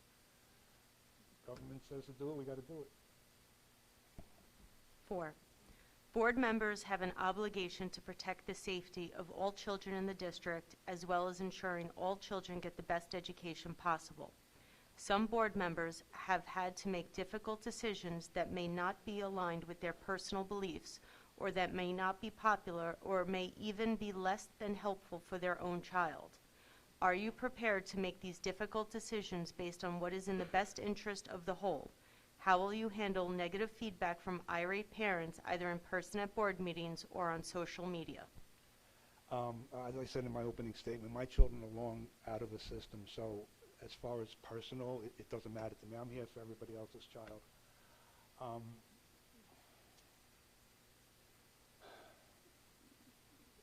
Can you just say that again? I lost my train of thought. I apologize. Not a problem. Do you want the whole question or just? Just the Okay. gist of it. Are you prepared to make these difficult decisions? Yes, okay, that's good enough. I'm sorry. As evidenced by the past year, a lot of decisions were made by the public. We are spokesmen for the public, liaisons to the community. There's been many times over my tenure that I wasn't sure what I was going to do until we came to a meeting and listened to the public. A lot of people stood at the podium with strong opinions, but it's their kids, so yeah, I kind of had to listen at that point. So yes, I'm prepared. 5, what role does policy play and have in the functioning of the board? What do you see as the board's role?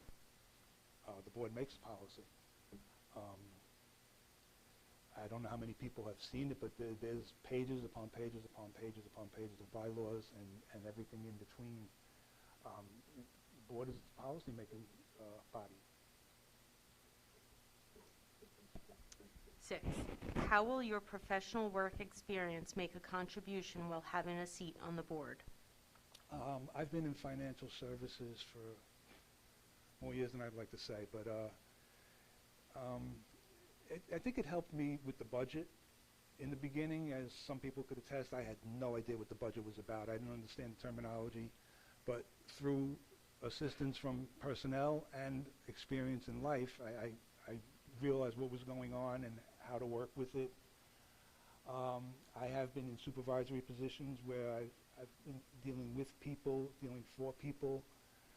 Years ago in a personal group I belonged to, I was told I was a diplomat. I was like, is that a compliment or an insult? But it was a compliment because I was told I could make somebody happy even if it was against what I was thinking. If that makes sense? That's it. 7, if elected, will you have children attending the Old Bridge Public School System while sitting on the board? No, I won't. Like I said, they're long gone. I have grandchildren now, but they're not in Old Bridge unless they move back. But no, my 2 children had successful careers here and they're done. 8, do you have any family members working for the Old Bridge Board of Ed? No, I do not. 9, what qualifications do you think a superintendent should have in a district of our size? Pretty much what our current superintendent has. Somebody that could lead, take control, and you're responsible for approximately 8,000 young lives. That's a lot, and you got to be able to communicate with the community, communicate with the students, communicate with your staff. I don't want to sound cliche, but what's currently in place is what I think a a model superintendent should be. 10.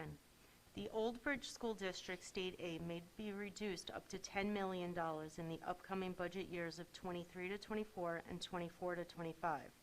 Have you been aware of our dire fiscal position, and what changes would you recommend that administration and the board undertake to dramatically reduce costs going forward? What would you consider off limits to budget cuts, and why? Well, the past few years, the budget cuts have been in place, and somehow we managed. For those that don't know how the budget presentation works, it's presented to the board by the business administrator, and if it's not satisfactory to the board makes their comments known and asks for a redo. You got to do this or you got to do that, and it's usually done. So in the past few years, although it's been a big hit monetarily, we've managed to barely cut people. If I remember correctly, I don't think any programs were affected. And as far as keeping things, obviously the program, we are a diversified school. We offer everything. Not everybody's going to go to Yale, not everybody's going to be an auto mechanic, but there's something there for everybody if they want it. And I always said during my tenure, I would not want to see what I used to call industrial arts classes go. We need our mechanics. My sideline has been photography for 30 years. I got started in school. I love it. So I would stress on no cutting of programs. I think the budget's been cut now for what, probably the last 4 years, and we managed. Somehow we managed, and I'm sure it could be continued to be done. 11. Are you aware of how much learning has been lost during the remote schooling caused by COVID-19, and are you satisfied that we are recovering at an acceptable pace?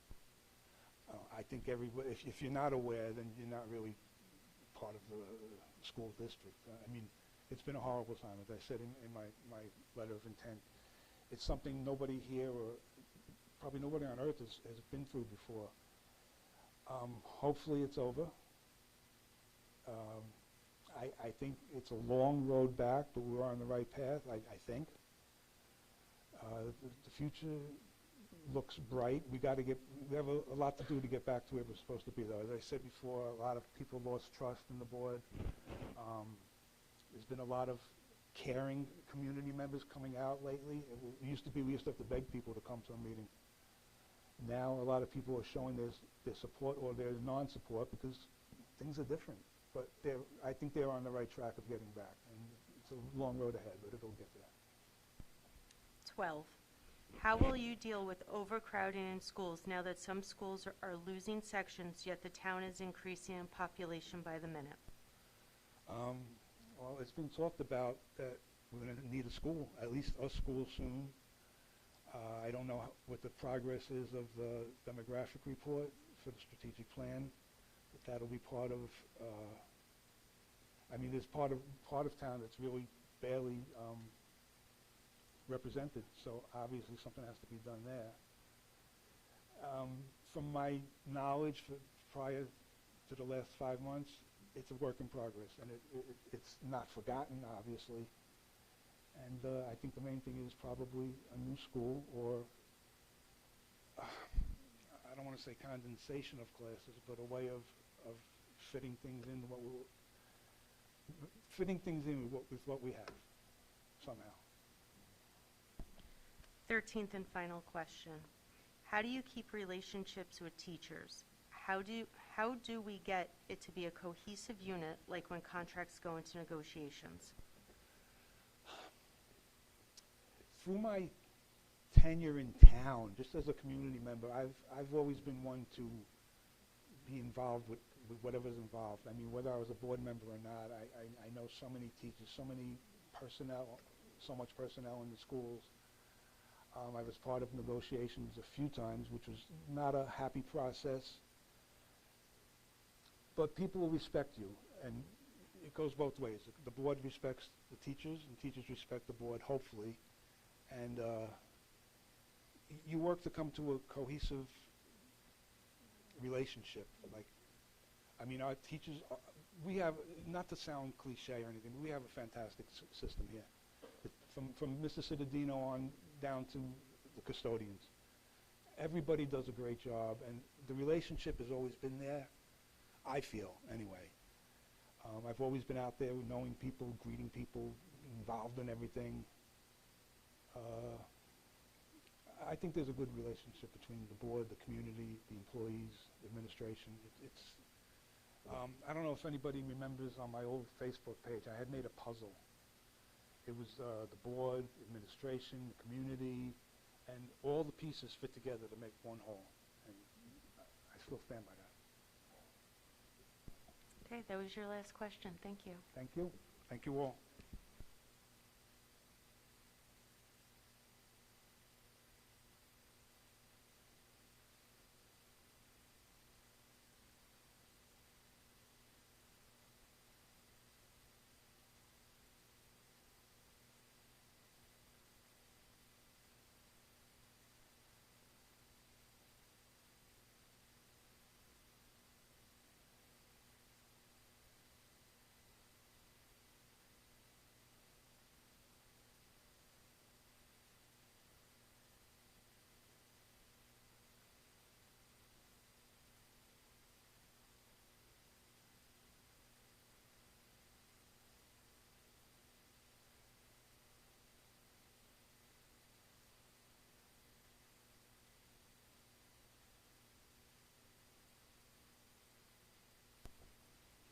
Ms. Nugent, in a second, Ms. Lent is going to ask you questions on behalf of the board, but before that, you're going to have a 2-minute opportunity, if you want, to give an opening statement. Your answer to your opening statement and then your answer to each question is capped at 2 minutes. A yellow warning light will go off. Don't panic. And then there'll be a red light when your time is up for each one.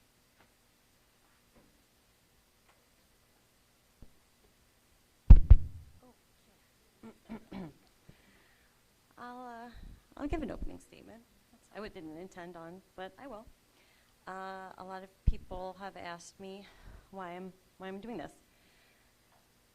And I think one thing we can all agree on is, for me, and I think we can all agree, it comes down to the safety. I'm sorry, I'm very emotional, because I have so much. I've been working really hard on preparing for this. My kids are in the audience. Okay, anyway. All right, sorry.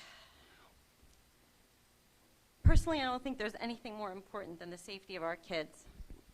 I intend on building upon the already put in place safety measures in order to ensure all of our students, staff, and community members always feel safe and secure. We must always stay ahead of the curve.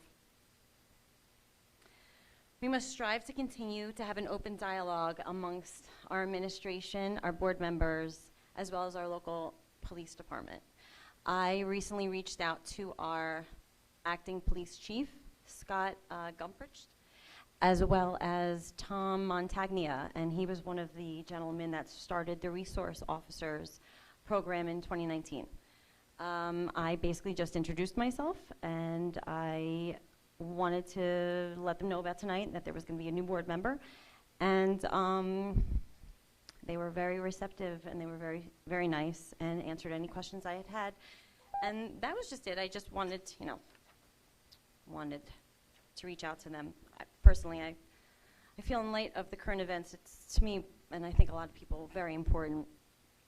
I also intend to ensure teachers are fully equipped to have age-appropriate discussions with students about real-world events, while always focusing on how school is and will remain a safe environment for everybody. I wish to build upon the social and emotional learning and well-being for every student. That's fine. I can be done. Good evening. Question number 1. What is the role of schools in teaching children about topics such as sex ed, cyber safety, AIDS, wellness, and bullying? Okay, good question. Throughout the years, I will say it's changed a lot. I was a health and physical education teacher, and I didn't teach sex ed until high school. And the role was basically to learn about the body and functionings of situations, but also a lot with social interactions. What was the other, following up your question?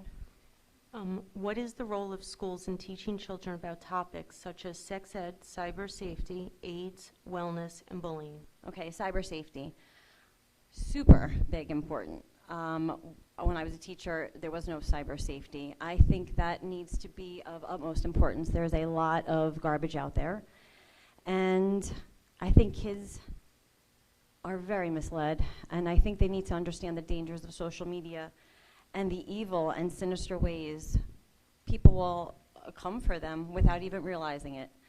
I've heard horrible stories lately, and I think that it needs to be a big topic, and I think parents need to come together and be on board talking to each other. And just, if we don't have the kids on the sites, then the sites can't exist. But the parents allow it, so, okay, AIDS. Did we talk, yeah, we discussed AIDS when I was a teacher, on a high school level. Just basically what it was. Was that the buzzer? No, 30 seconds. Oh, and the following was bullying. Very important. I'm on the HIB committee, harassment, intimidation, and bullying, and it needs to stop.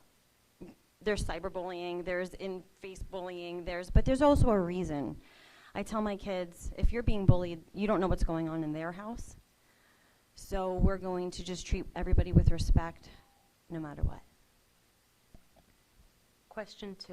Describe your top 3 objectives if you are elected to the school board. So many. Okay, well, safety, I mentioned that before. I have been very interested in learning about inclusion as far as it goes with special education.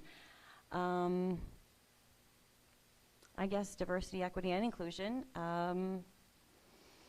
Also, the cyberbullying, that was on my list of things also. And keeping our community connected. We are very disconnected right now. When I was in high school, we were merged together, and it wasn't as bad as it was right now. So I think that I intend to really focus on how we can come together and not be at each other's throats all the time. And that's it. Number 3, I apologize, it's a long one. Oh. As a member of the Board of Education, you have a sworn duty to uphold the Code of Ethics and all the laws of the United States of America and the state of New Jersey. That includes executive orders from the governor. We have candidates and board members who have strong opinions on both sides of the arguments. We have candidates and board members who have spoken out against the past and current board and the administration for following executive orders and who have expressed their feelings in protest.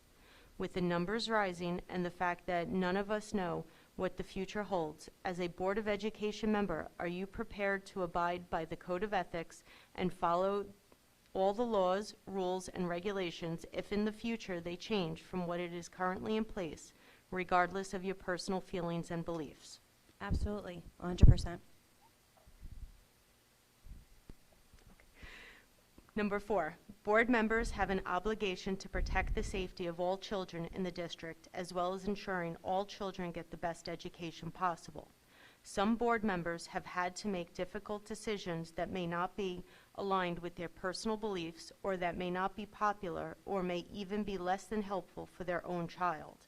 Are you prepared to make these difficult decisions based on what is in the best interest of the whole? How will you handle negative feedback from irate parents, either in person at board meetings or on social media? I intend following all the laws and the rules. I don't believe you created the laws and the rules. It came down from our governor, and rules are meant to be followed. What was the second part of the question? Says, are you prepared to make these difficult decisions based on what is in the best interest of the whole? How will you handle negative feedback from Negative irate feedback. parents, Right. either in person or at board Right. board meetings or on social media? Okay. Negative feedback. Irate parents. I understand where they're coming from. I don't blame them. Would I argue with them? Absolutely not. Would I listen and hear them out? Yeah.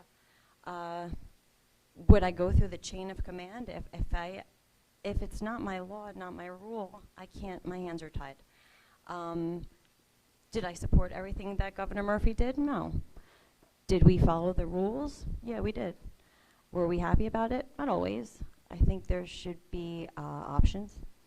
But I would let irate parents speak, and that's it. Question 5. What role does policy play and have in the functioning of the board? What do you see as the board's role? Well, you create policy, from what I gather. There's a lot of policy, dress code, bell in, bell out, everything that goes on in between, everything that goes on afterwards. So what do I think the board's role is? I guess it's ever evolving as far as that goes. New policy, new role. You vote on it. That's my answer. Sorry, I was taking notes. Oh, okay. 6. How will your professional work experience make a contribution while having a seat on the board? I was a former physical education teacher. I went to Rowan University for athletic training. I was in sales. I went to school to be a mortician. Anybody wants to ask me about that? I think that I have a lot of different life experiences. I've met a lot of different people, and I can honestly say I've gained a lot of information in all the things I've done. Just because I was a teacher doesn't necessarily give me a leg up than anybody else. I think my intent for doing this is pure, and I think that's all that matters. 7. If elected, will you have children attending the Old Bridge Public School System while sitting on the board? Yes, they attend now. Do you have any family members working for the Board of Education? No. 9. What qualifications do you think a superintendent should have in a district of our size? I think he should be able to pivot and keep his head on a swivel. I think he's dealing with a lot of situations and a lot of people. We are a town of 65,000. Students were 8,420 or so. I think that he's dealing with a lot of different personalities and beliefs, and I think he has to stay current, and I think he has to stay very neutral, but he also has to lead. And I think he does a pretty good job of that. 10. The Old Bridge School District state aid may be reduced up to $10 million in the upcoming budget years of 23 to 24 and 24 to 25. Have you been aware of our dire fiscal position, and what changes would you recommend that the administration and the board undertake to dramatically reduce costs going forward? What would you consider off limits to budget cuts, and why?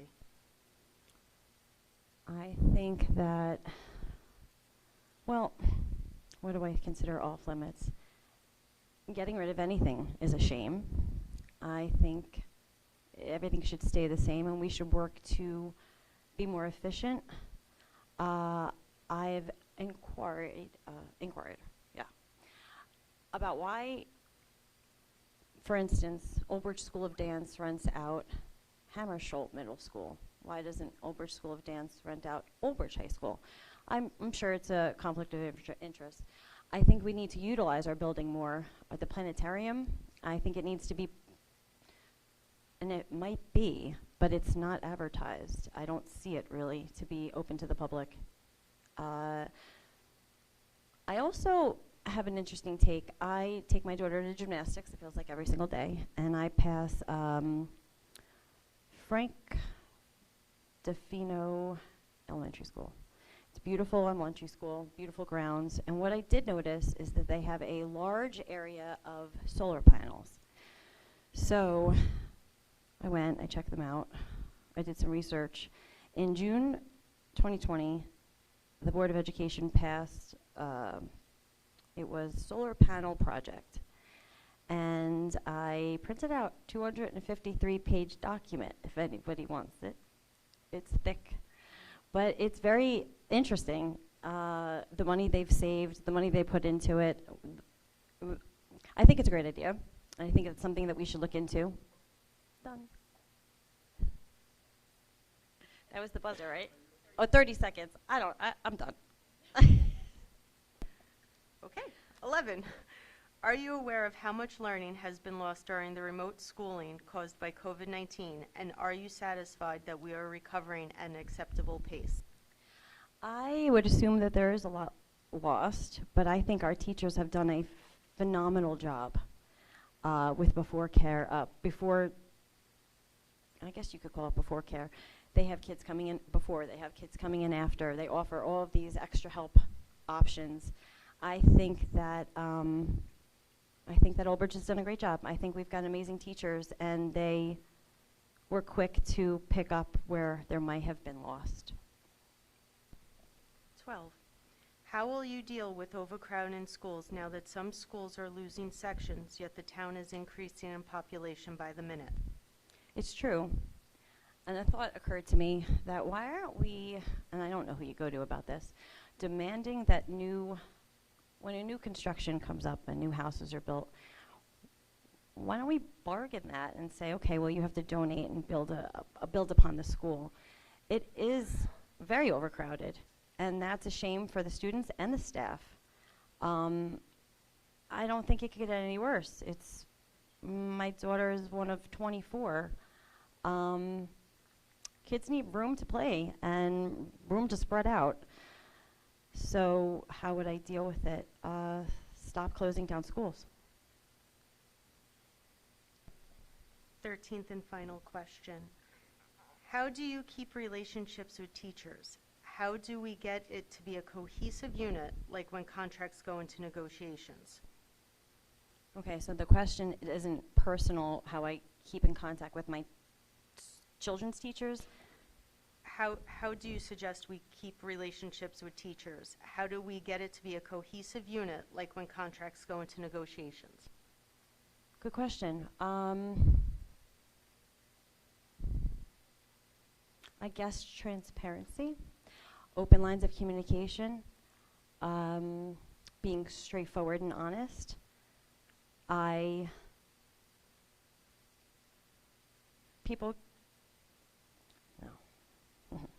I don't know. That's it.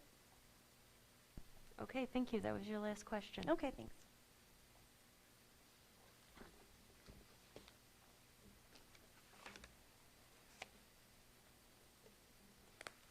We'll now open hearing of the residents on agenda items only.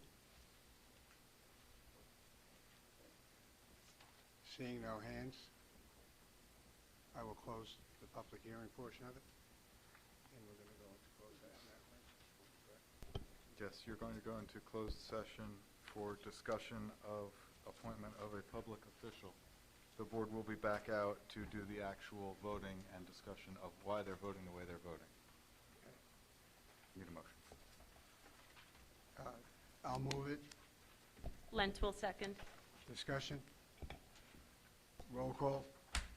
All in favor? Aye. Opposed? Abstentions? We're going in at 9:31.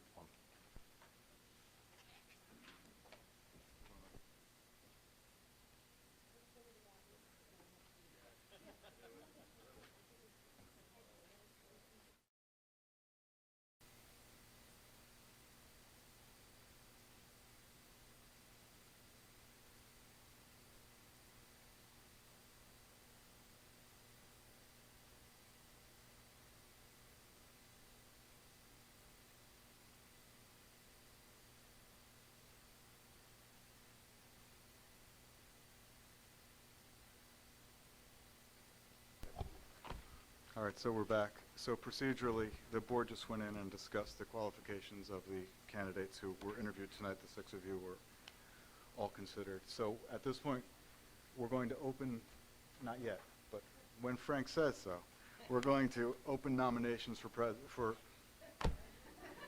and it's all of a sudden January again. We're going to open nominations for a candidate, and it needs a second, then we will vote. The way it works is that it's in order of nominations with seconds. First person to get 5 is elected. However, if nobody gets 5, we will continue with a runoff. If we have nobody close after that, the decision goes to the county executive superintendent, who appoints anybody he wishes. So that's a question that's up for the board. But at this point, we'll see what the nominations are and if anyone has 5. So, Mr. Weber. All right, I'll accept a motion for a candidate, a nomination for a candidate to fill a vacant board seat. Okay, I would like to nominate, I guess, Elena Francisco for the position. I like the way she spoke. I think she did a good job. I think all of you did a good job, but I'm nominating her. Thank you. Is there a second? Marqueta will second. All right. Are there any other nominations? I nominate Rich Dunn. Is there a second? Lent will second. Are there any other nominations?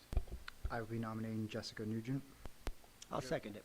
All right. Are there any other nominations? Nominations are closed at this time. And how do we want to handle the roll call? You'll proceed. Mr. Mayor, can you proceed on a yes/no? Keeping in mind you can only vote for one candidate, a yes/no roll call on Elena Francisco. Okay, so 5 votes are required for the successful To appoint, candidate. correct. For Elena Francisco, Ms. Burns, No. Ms. Callie, No. Mr. Giordano, No. Ms. Lent, No. Mr. Marqueta, Yes. Mr. Slade, Yes. Mr. Silikowski, Yes. Mr. Weber. Yes. The vote is 4-4. Next nominee, Mr. Mayor, can you do a roll call on Mr. Dunn, please? For Mr. Dunn, Ms. Burns, Yes. Ms. Callie, Yes. Mr. Giordano, No. Ms. Lent, Yes. Mr. Marqueta, No. Mr. Slade, No. Mr. Silikowski, Mr. Weber. No. No election. Mr. Mayor, can you do a roll call on Ms. Nugent, please? Ms. Burns, No. Ms. Callie, No. Mr. Giordano, Yes. Ms. Lent, No. Mr. Marqueta, No. Mr. Slade, No. Mr. Silikowski, No. Mr. Weber. No. All right, so you do not have an appointee. At this point, based upon the 4-3-1 vote distribution, you do have the option of a runoff election, as I said before. If it's the board's pleasure, under your bylaw 0143, you can have a candidate-based vote between Ms. Francisco and Mr. Dunn. The alternative is to ship this decision out to the county superintendent. All right, I'd like to go to another vote. Okay, so, The law allows. all right, board members, at this point, your vote would be either Elena Francisco or Richard Dunn. Mr. Mayor. Do can we you need do a roll motions call? again on this? No, you have nominations and seconds for both, so you can proceed with a roll call on that runoff. Ms. Burns, I'm sorry, which candidate? for Elena Francesco. No. You are voting for either Ms. Francisco or Mr. Dunn. We are voting by name at this point. This is Oh, a okay. runoff. I would like to vote for Mr. Dunn. Ms. Callie, Done. Mr. Giordano, Francisco. Ms. Lent, Done. Mr. Marqueta, Francisco. Mr. Slade, Francisco. Mr. Silikowski, Francisco. Mr. Weber. Francisco. Ms. Francisco is the winner. Congratulations.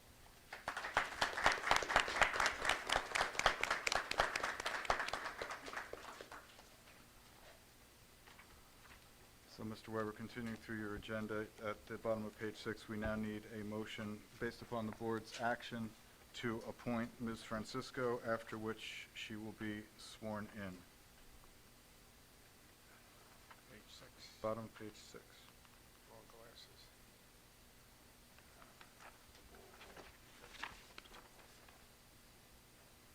Motion presented to appoint Elena Francisco as a member of the Board of Education to fill the unexpired term of Jill DeCaro through the next organization meeting of the Board of Education, tentatively scheduled for January 5th, 2023.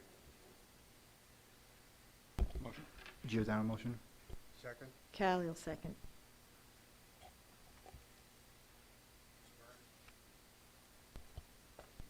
Yes. Ms. Callie, Yes. Mr. Giordano, Yes. Ms. Lent, Yes. Mr. Marqueta, Yes. Mr. Slade, Yes. Mr. Solikowski, Yes. Mr. Weber. Yes. Ms. Francisco is the new board member. Mr. Weber, can we have Mr. Mara swear in your new board member? Yes. Mr. Mara? Elena? Back to the podium, Ms. Francisco.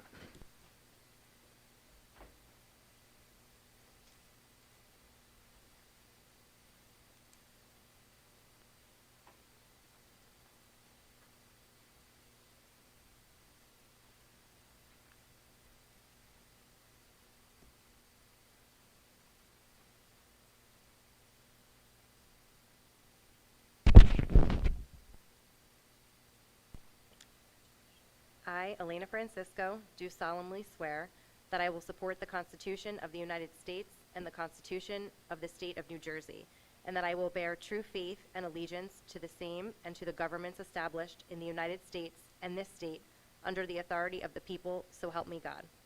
I, Elena Francisco, do solemnly swear that I possess the qualifications prescribed by law for the office of member of a Board of Education, that I am not disqualified as a voter pursuant to law or disqualified from membership due to conviction of any crime or offense as listed by law, and that I will faithfully, impartially, and justly perform all the duties of that office according to the best of my ability. So help me God.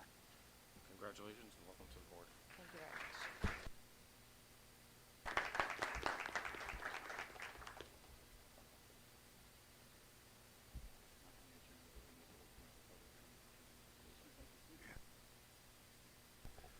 At this time, we'll open up to the public any comment on any school item.